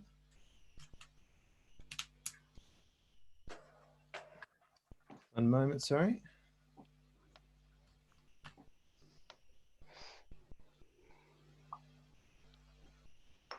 Okay, so what I've got here is just a selection of some of the other elements that are new. So one thing I didn't mention that's quite nice, didn't mention quite before when I was talking about motors and the cables, is there's a new component here, which is this wire clip. And so it's just this little element here. And so that's quite nice that the cables can fit into that, and you can actually use those to just tidy up your cable. So it helps with cable management a lot, because over the years, many teams have had problems with the NXT cables and EV3 cables getting in the way. So that's quite nice. There used to be this frame, the 5x7 frame. And so now you're seeing here, we've got some additional sizes. So we've got these larger frames. So this magenta one is basically double the size of the black one plus a bit. And then the cyan or teal or whatever you call that one is double again. So those are really awesome. And then the next step up from that is this fantastic base plate. This is so cool for prototyping on. You can build straight onto it. There are 2 of those in the base kit, and they are phenomenal. Love those.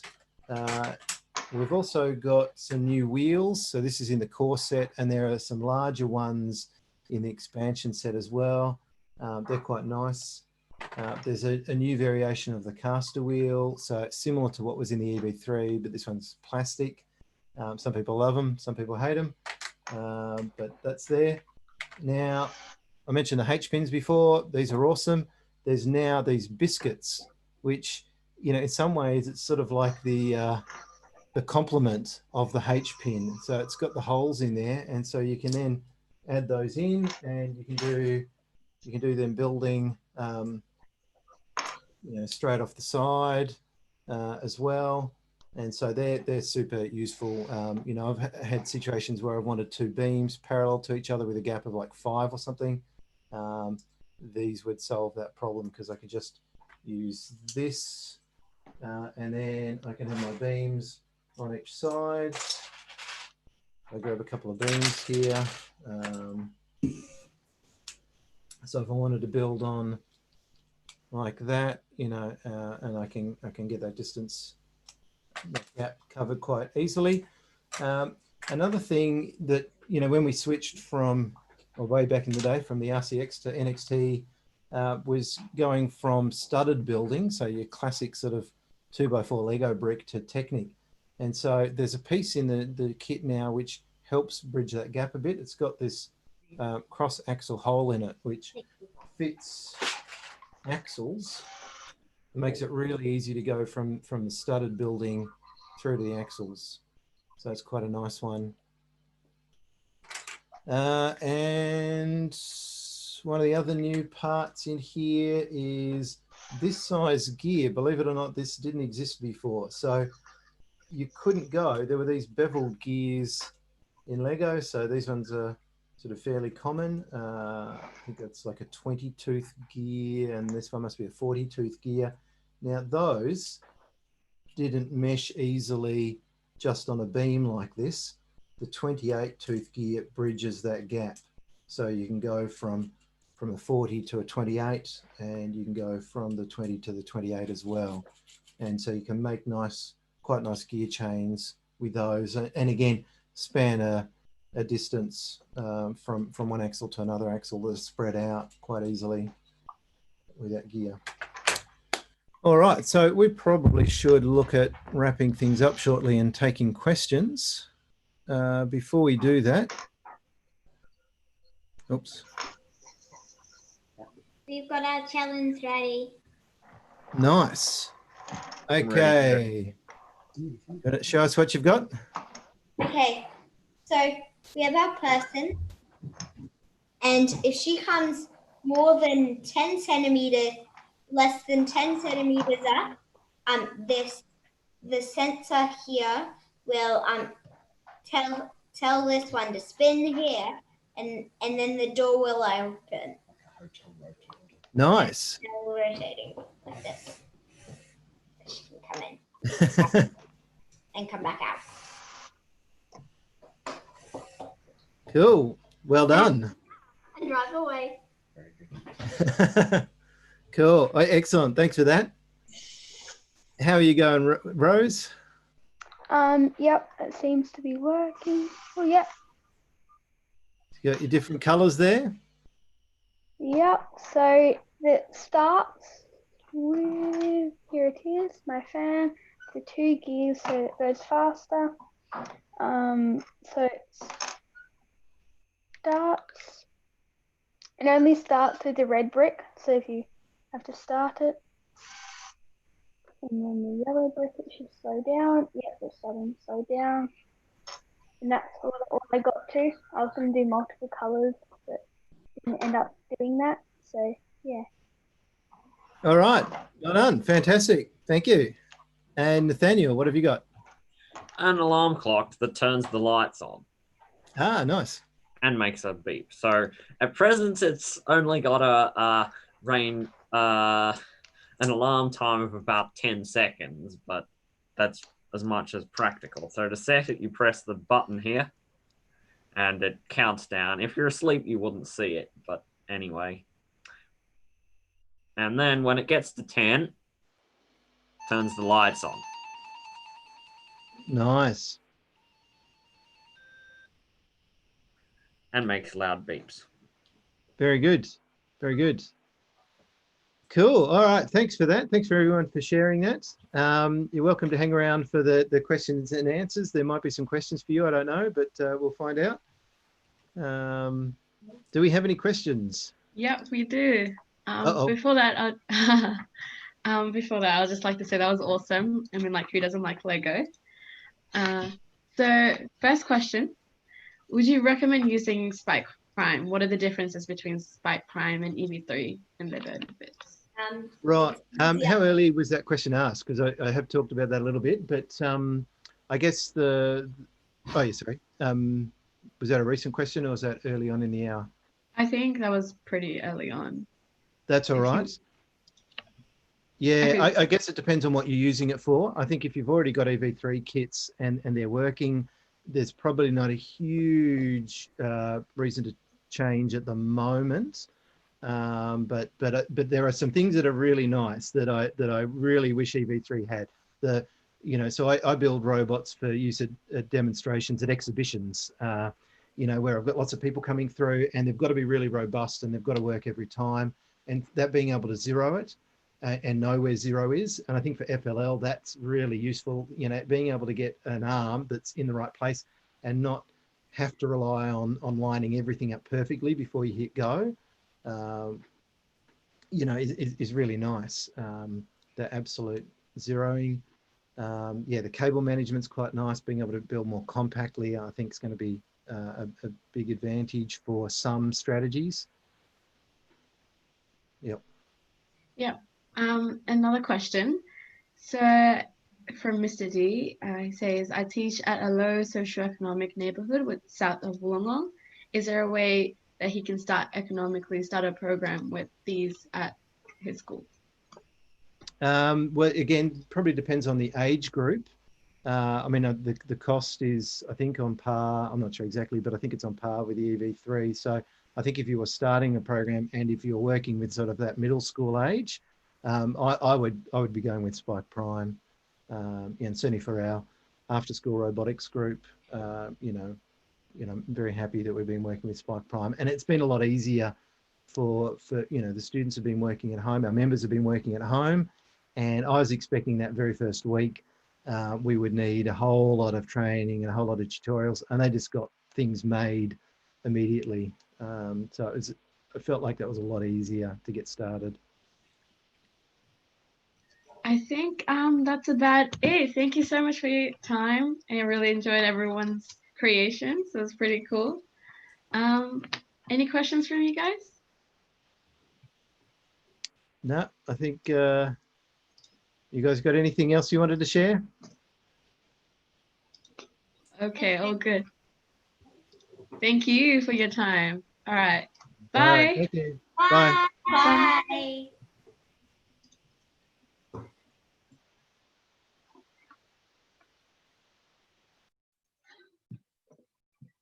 All right, moving right along, it's my pleasure to announce our next session, and they'll be talking to us about video production and editing. Please welcome Colleen Johnson from FTC Team 3595.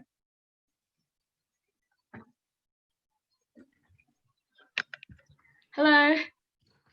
Hello, thank you so much for having me today. Oh, good. How are you going? Doing all right. How are you? I'm good. Yep. Are you ready for your presentation? Are you all good? Absolutely. Yep. I'm excited because I'm a video nerd myself. Because what? I'm a video editing nerd myself. Oh, that's so fun. Yeah. Yeah. All right, take it away. Thank you. Thank you. Hi, everybody. Thank you so much for coming to the session today. I'm going to be talking about how to edit videos for FIRST. But first, I'd like to introduce myself. My name is Colleen Johnson, and I was the team captain of First Tech Challenge Team 3595 Schrodinger's Hat before I graduated. I have been to the World Championship for several years in a row, and I'm very proud of a lot of the things that my team has accomplished. I was a member of Dean's List and an Inspire winning team. And one of the things that I'm most proud of is the videos that I've created for FIRST. They've won awards at all levels of competition, and I'm very proud that that is part of my legacy in the program. So today I'm going to be describing how I went about that. So kicking it right off, we're going to start out here at the beginning. And I'm talking about creating successful videos for FIRST.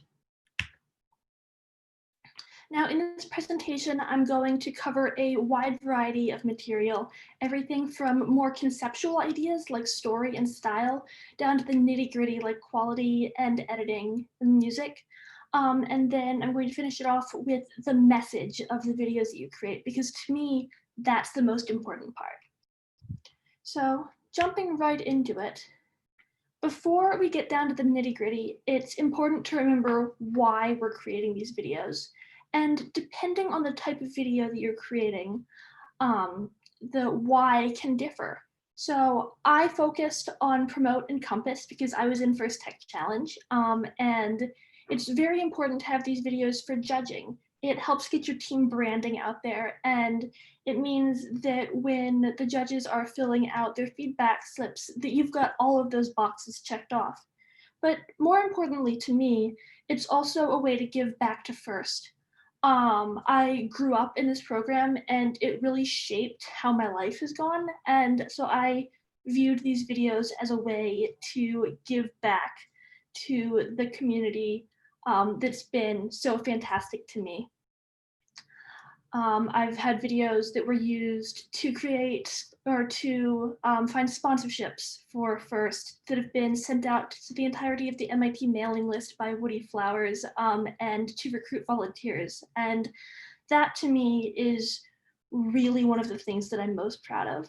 So before I get into the mechanics of how I created the videos that I did, I'm going to go ahead and show you one.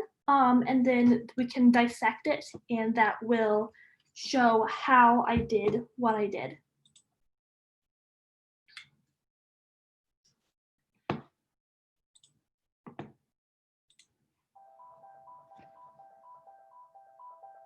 It takes one moment to change a life. A few words of wisdom from a volunteer, encouragement from a mentor, a helping hand from another team. These experiences change and inspire us.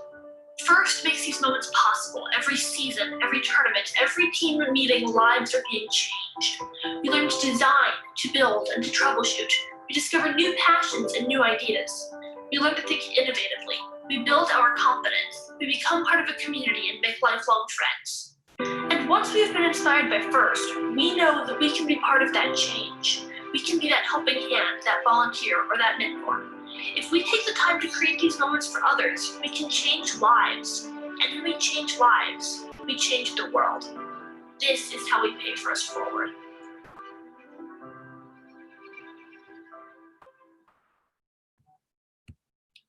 So that was the final promote video that I ever created. And it was for the prompt, this is how I plan to pay First forward. And so now I'm gonna go back to the slideshow and break down how I did it. So first off, it's important when creating a video to figure out what the goal of it is.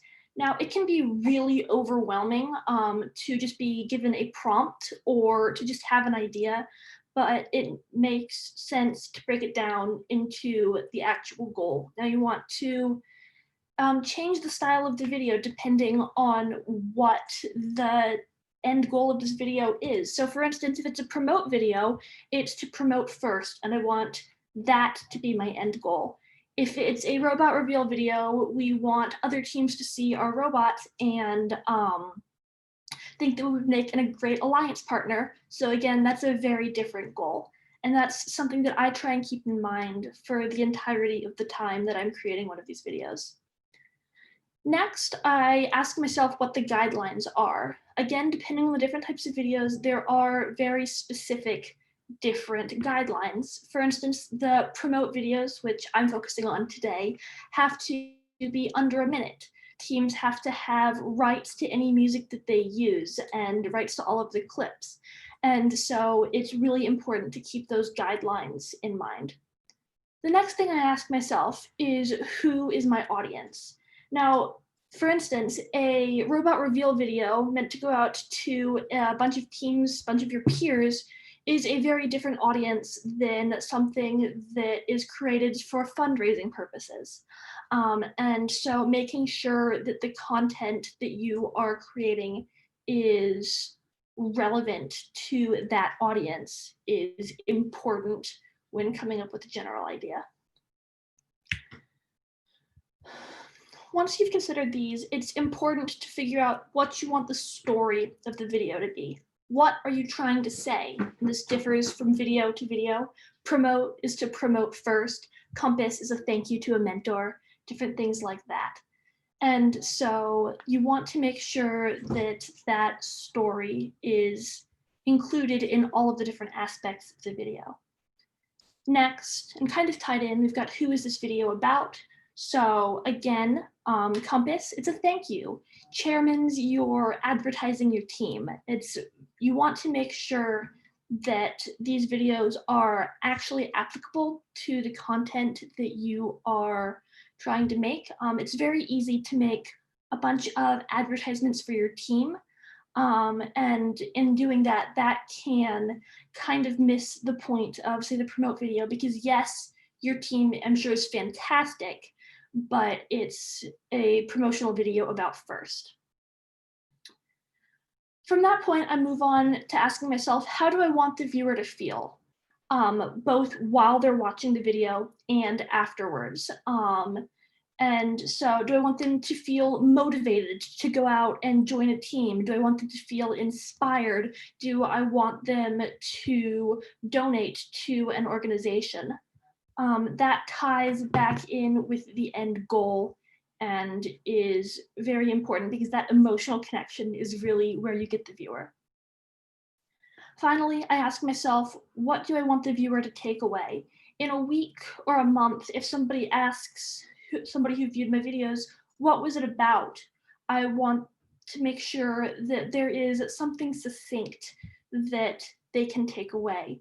So I wanted to, with that promote video that I showed you, show just how impactful FIRST can be when we pay it forward. And including the link at the end made sure that they had a way to get involved if it was something that they were interested in. And that ties back into the goal and to the message of my videos, because that is so important in everything that I do when I'm creating. Next, we're moving on to style. And basically this boils down to what vibe are you going for? For instance, there's a very big difference between like an old Western film trailer or an advertisement for a new phone. And that's not just content, it's also in the way that the video is shot, in the way that the product is presented. And the sky's the limit here. There are so many different options, but you want to settle on a vibe for the video. I knew that I wanted to do stop motion in the promote video that I showed you, because I'd done stop motion 4 years previously for the other promote video that won. And it was a callback to that for me on a personal level, because promote and the videos for this have always been something that's so important. And so I wanted to pay homage to that. And then I also thought that it was one of the most effective ways to get my message across. The next thing to consider when considering the style of your video is you want to make sure that it will tell the story. Is it furthering that message of your video?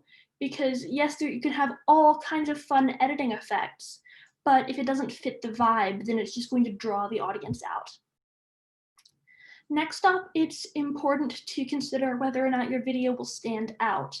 Over to the side of the screen here, we've got a lot of very nice different templates that it's very easy to drag and drop footage into.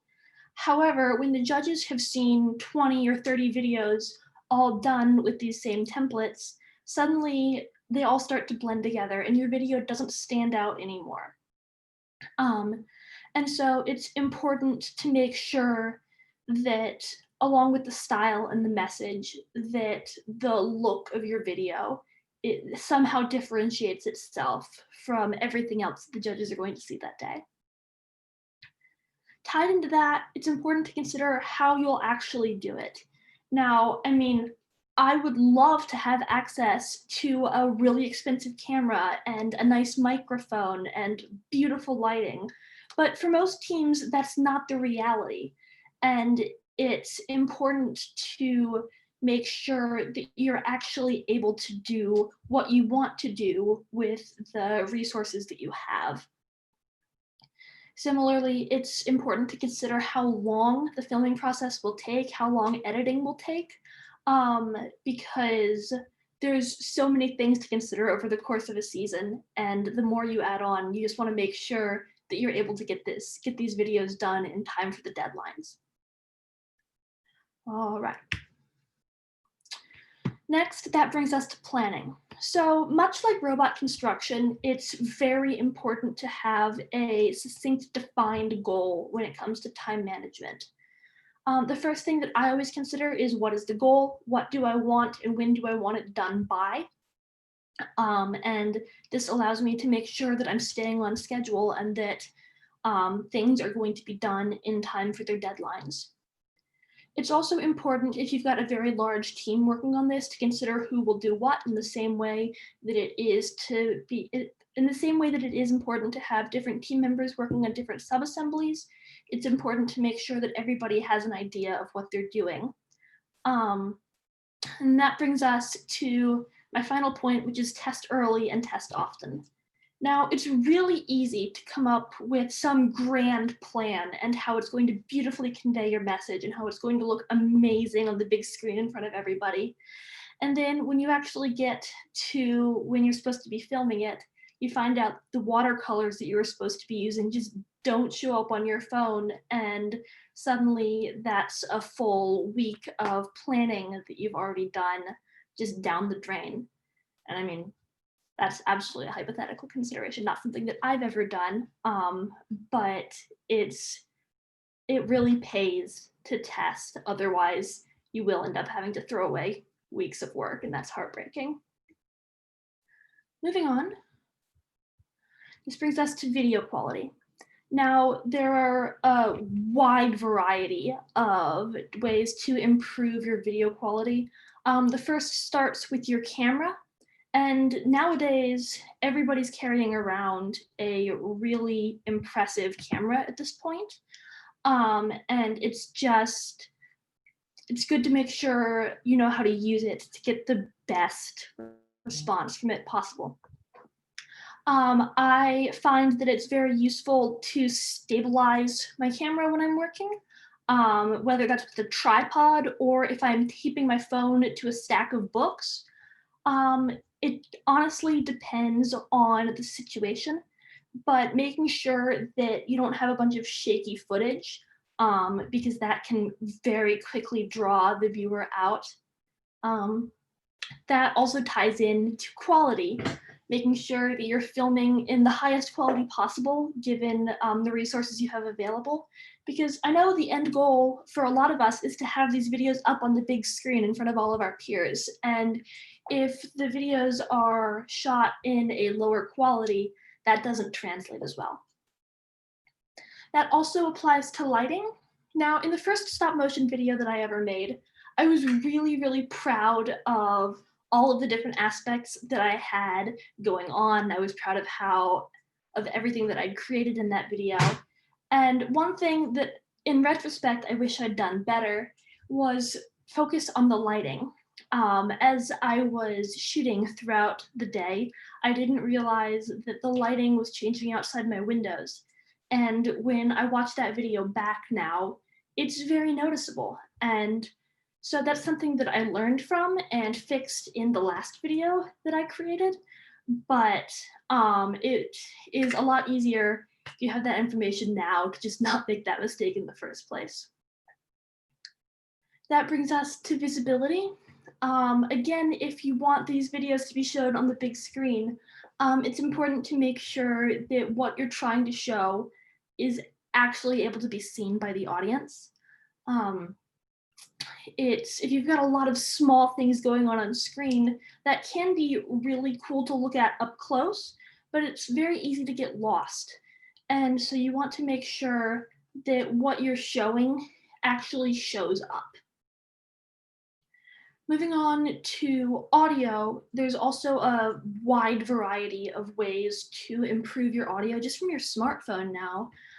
There are a bunch of resources online that honestly I don't feel qualified to speak to anymore, because I was doing this, 5 years ago, and my phone was not the best. But now there are so many different ways to do this, and my advice to you is to keep up to date with the technology that you have at your disposal and look at the resources online to best utilize that. All right. That brings us to video editing.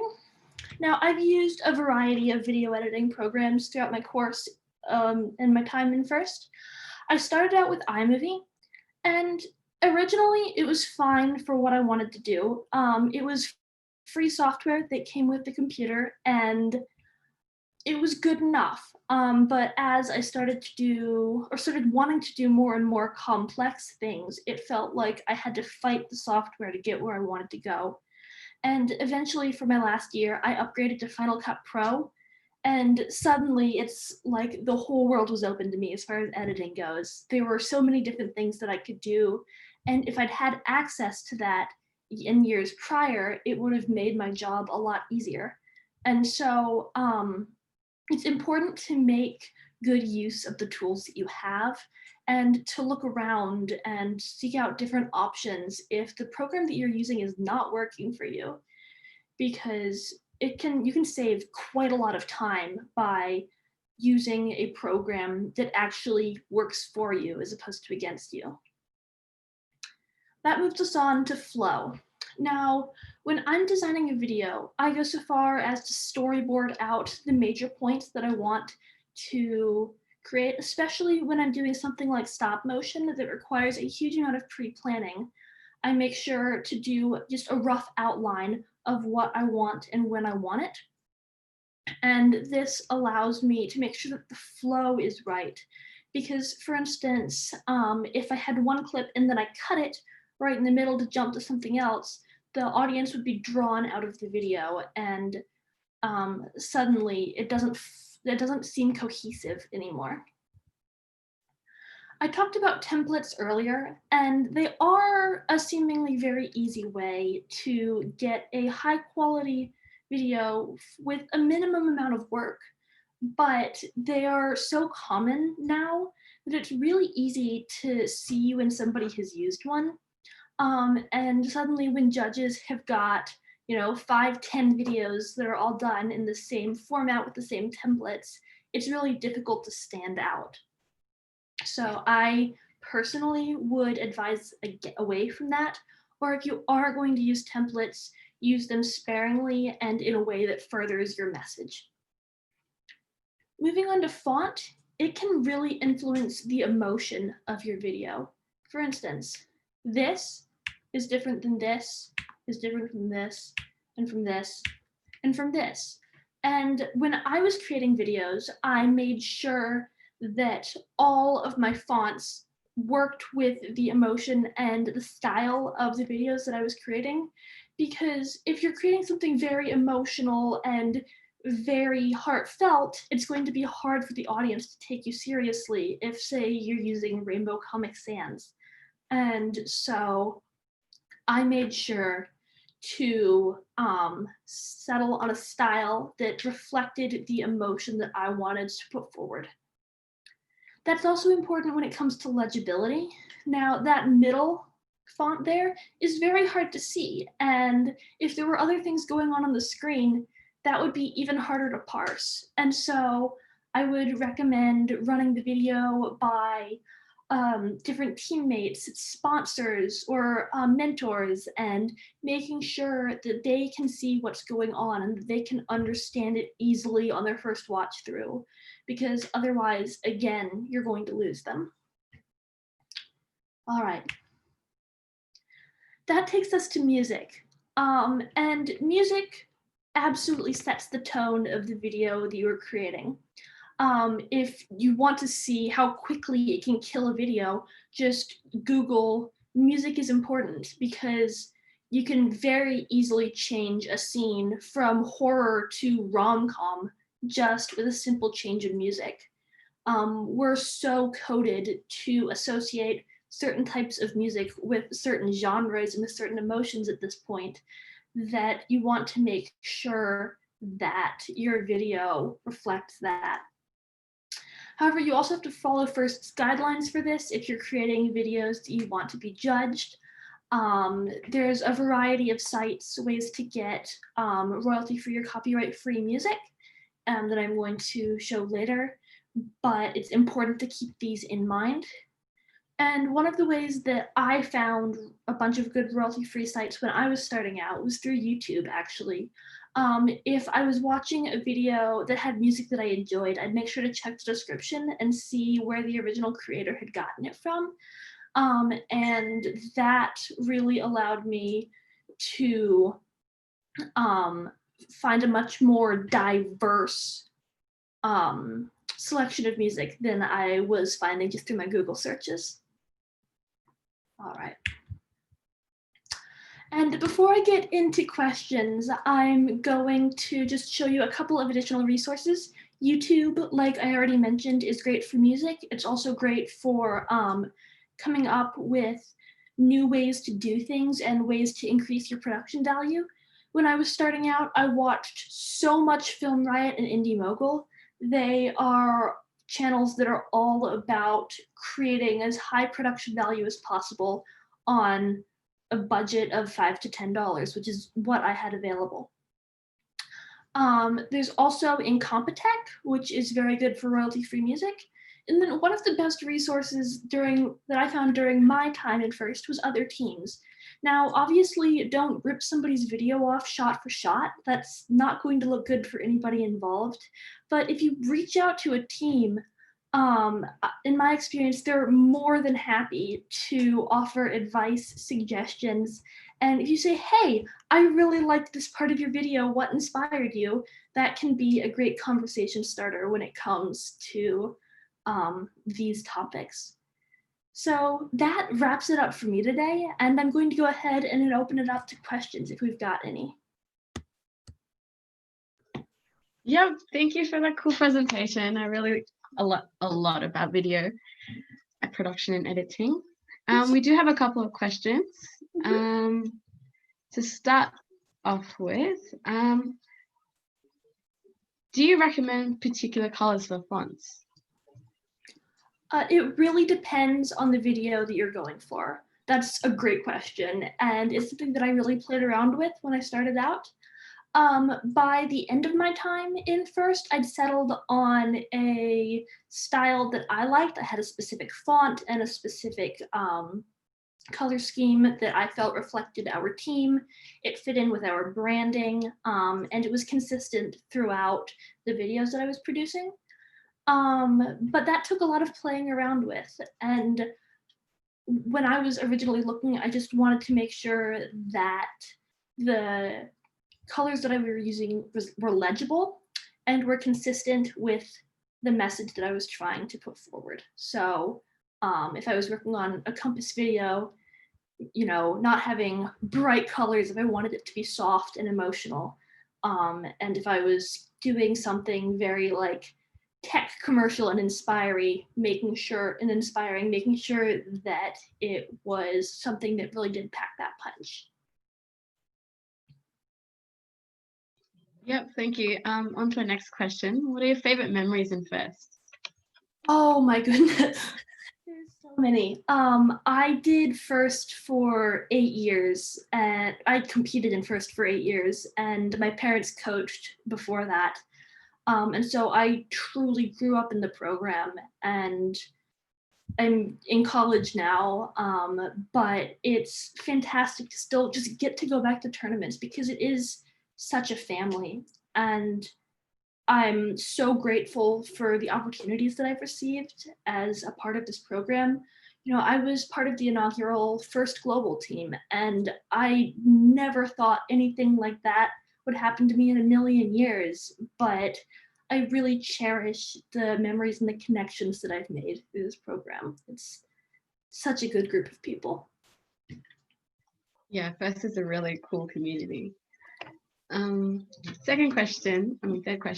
What's one lesson that you learned from being a Dean's List winner? Oh, again, an amazing opportunity that when I started out, had no idea that it was even on the cards for me. I met another one of my first global team members through Dean's List, and just seeing those connections and seeing how far FIRST could take you really did inspire me and really did change my life, because I got to see the power of a small group of motivated people working together as a team. And obviously you see that more overarching in FIRST, but just getting that time to work with such an amazing group of people, really, it resulted in life-changing opportunities and lifelong friends. Yep, definitely. Next question. What advice do you have for students in FIRST, especially girls? Ooh, that's another great question. And there's so many different pieces of advice that I could give you. One of the things that was most important to me was taking advantage of opportunities when I was in FIRST. Obviously, we're all incredibly busy people, and we've got so many different things going on, and it's very easy to say, thank you, but I don't have time. And so for me, making that time for the opportunities really allowed me to make the experience mine. And it's a really good way to get your name out there and get your foot in the door, especially as a woman in STEM. It can be very difficult to deal with a lot of the systemic issues in place, but saying yes to things and taking advantage of those opportunities really helps you overcome that, or at least helped me overcome that. Yeah, I can relate to that too. Next question. I've heard that you competed in the FEST Global Challenge. Can you share a few experiences, and how does that compare with the experience in FGC? It was amazing, and I want to say that it was completely different, but at the same time, the heart of it was the same. It was still that idea of gracious professionalism and family and friendly competition that is inherent to all of the FIRST programs. And it was honestly amazing because yes, I'd been to Worlds previously and gotten to meet teams from all around the world. But when I was going, I was meeting teams who I already knew for the most part. And so FIRST Global was a very interesting experience because we were all starting out. We talked a lot online leading up to the competition, but it was everybody's first year. And so it was a very different competition with the same heart. Yeah. Next question. How long does it take till you become good at video production or editing? It really depends. Honestly, the first video that I ever created for FIRST, the first promote video, it's not online anywhere. It was bad. It was really bad, and I feel bad for the judges who had to watch it. I learned a lot from that experience, but wow. And it was after that that I realized how much these videos, like how much they could actually mean and how important they were to me. And I spent a lot of time online figuring out how to maximize the production value of the equipment that I had, how different editing software influenced the final looks of things, and where to find music that wasn't incredibly expensive, but wasn't one of those pieces of music that everybody's heard on YouTube since 2010. And so honestly, I don't have a estimate on how long it took me. But like even today, I'm creating videos for my college. I'm working on different projects like that, for videos for my own fun, and I'm still learning new things every day. So I'd just say, give it that effort, give it that initial boost, and have fun with it, because once I found out that it was something I was passionate about, that is when my videos, that's when I really got proud of my videos. They were no longer something that I had to do, but something that I actually something that I actually looked forward to doing. Yep. Do you have an all-time favorite video? If so, what is it? Oh, I'm very proud of the video that I showed you. That was my thank you to FIRST.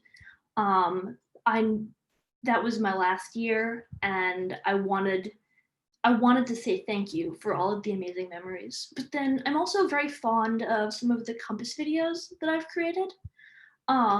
Those are thank yous to individual people or volunteers who honestly have changed my life. And so it's a very different style of video, but those are some of the ones that are the most heartfelt for me.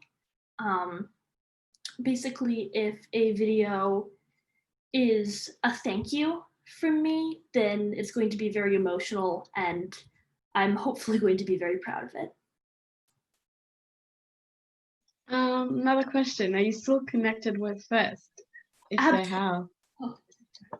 Yeah, it's like I said, it's a family, and One of the first people that I met at the college that I went to, which is a small liberal arts college in the middle of nowhere, Oregon, was a fellow First alum. And we bonded over that. And it's really important to see those connections.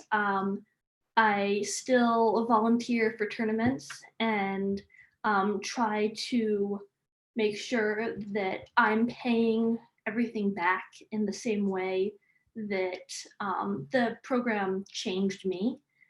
And so I'm delighted to still be able to be a part of this community, despite the fact that I'm graduated. And then I'm excited to be invited to things like this, because this again allows me to take so many of the things that I've learned and pass it on to teams who are up and coming now. Yep.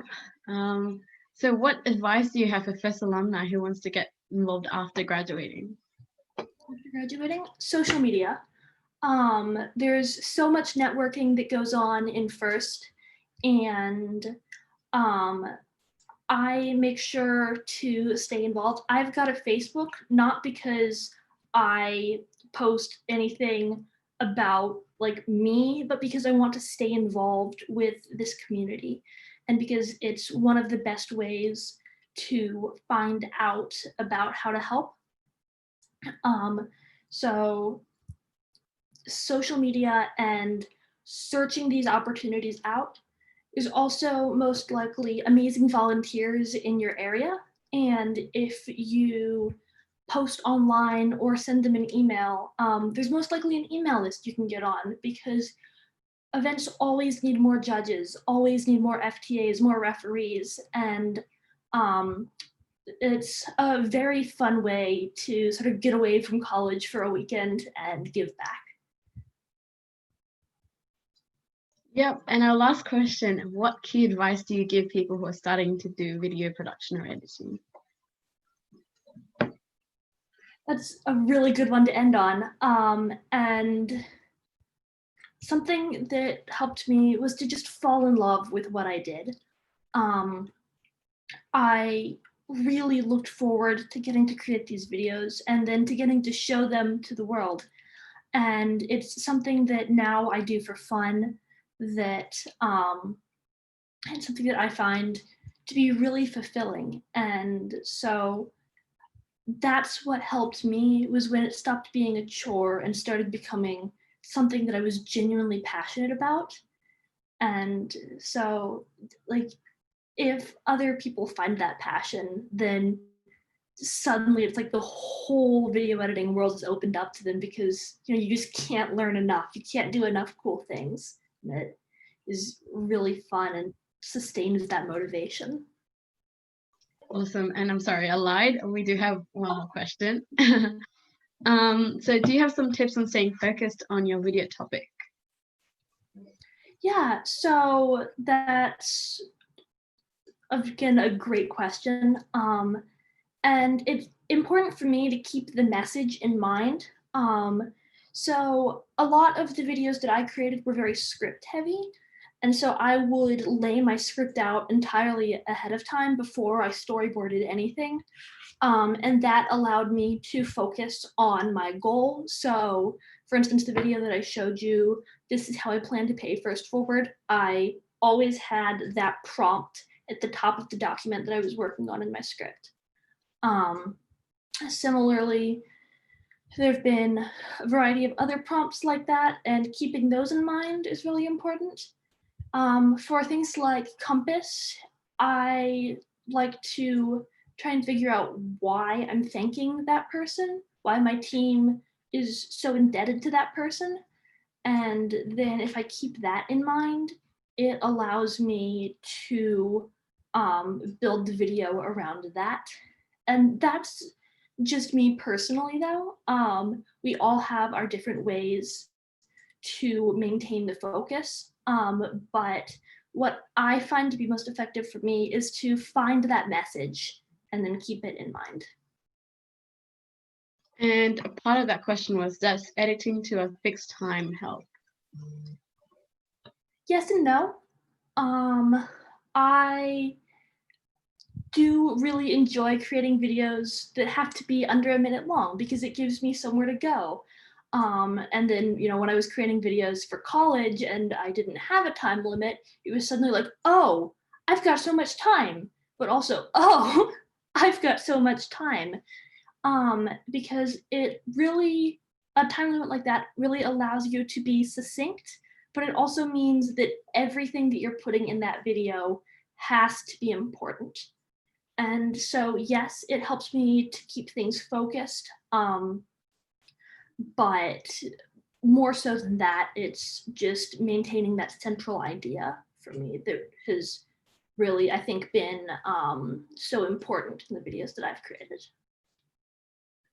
Yep, perfect. I think that's about it. Thank you so much for your time. Thank you so much for inviting me. I had a lovely time. Same, I had a lovely time too. All right, thank you. Thank you. Good luck on the rest of the presentations. Thank you. Bye. Bye. All right. We'll be back shortly with the rest of the presentations from 4 o'clock Australian Standard Time. But in the meantime, please enjoy this short video.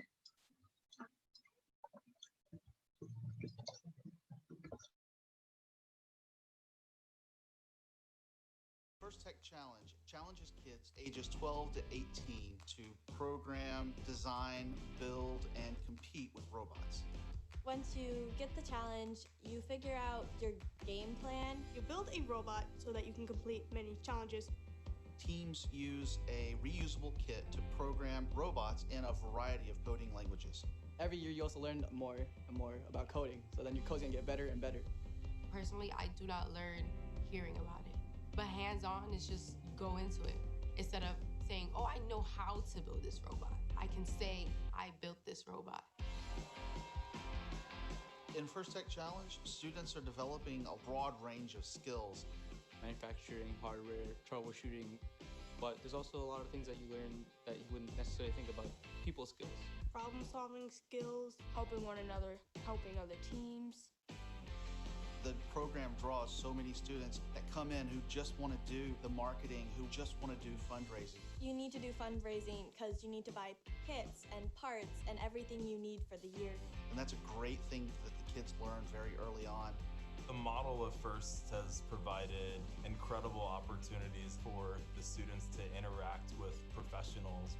Whenever I ask my mentors a question, they always flip the question around and ask, where would you find the answer to that question if I weren't here?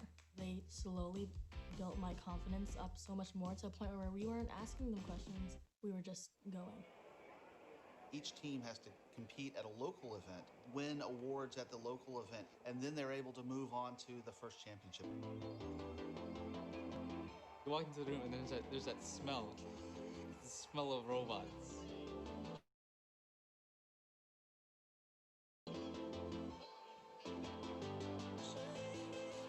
There's different languages, different culture. It's just the best thing ever.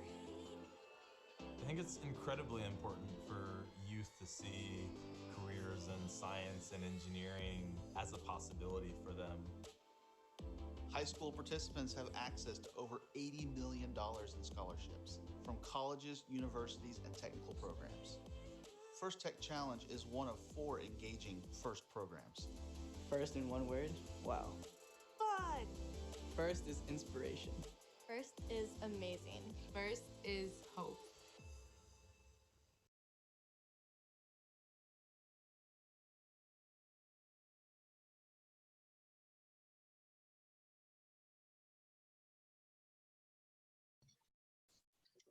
All right, and that's the end of our hosting session. I hope you've enjoyed the past 6 hours and these cool presentations that took place.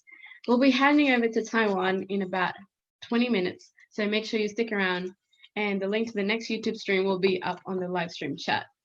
So, yep, that's about it. Bye.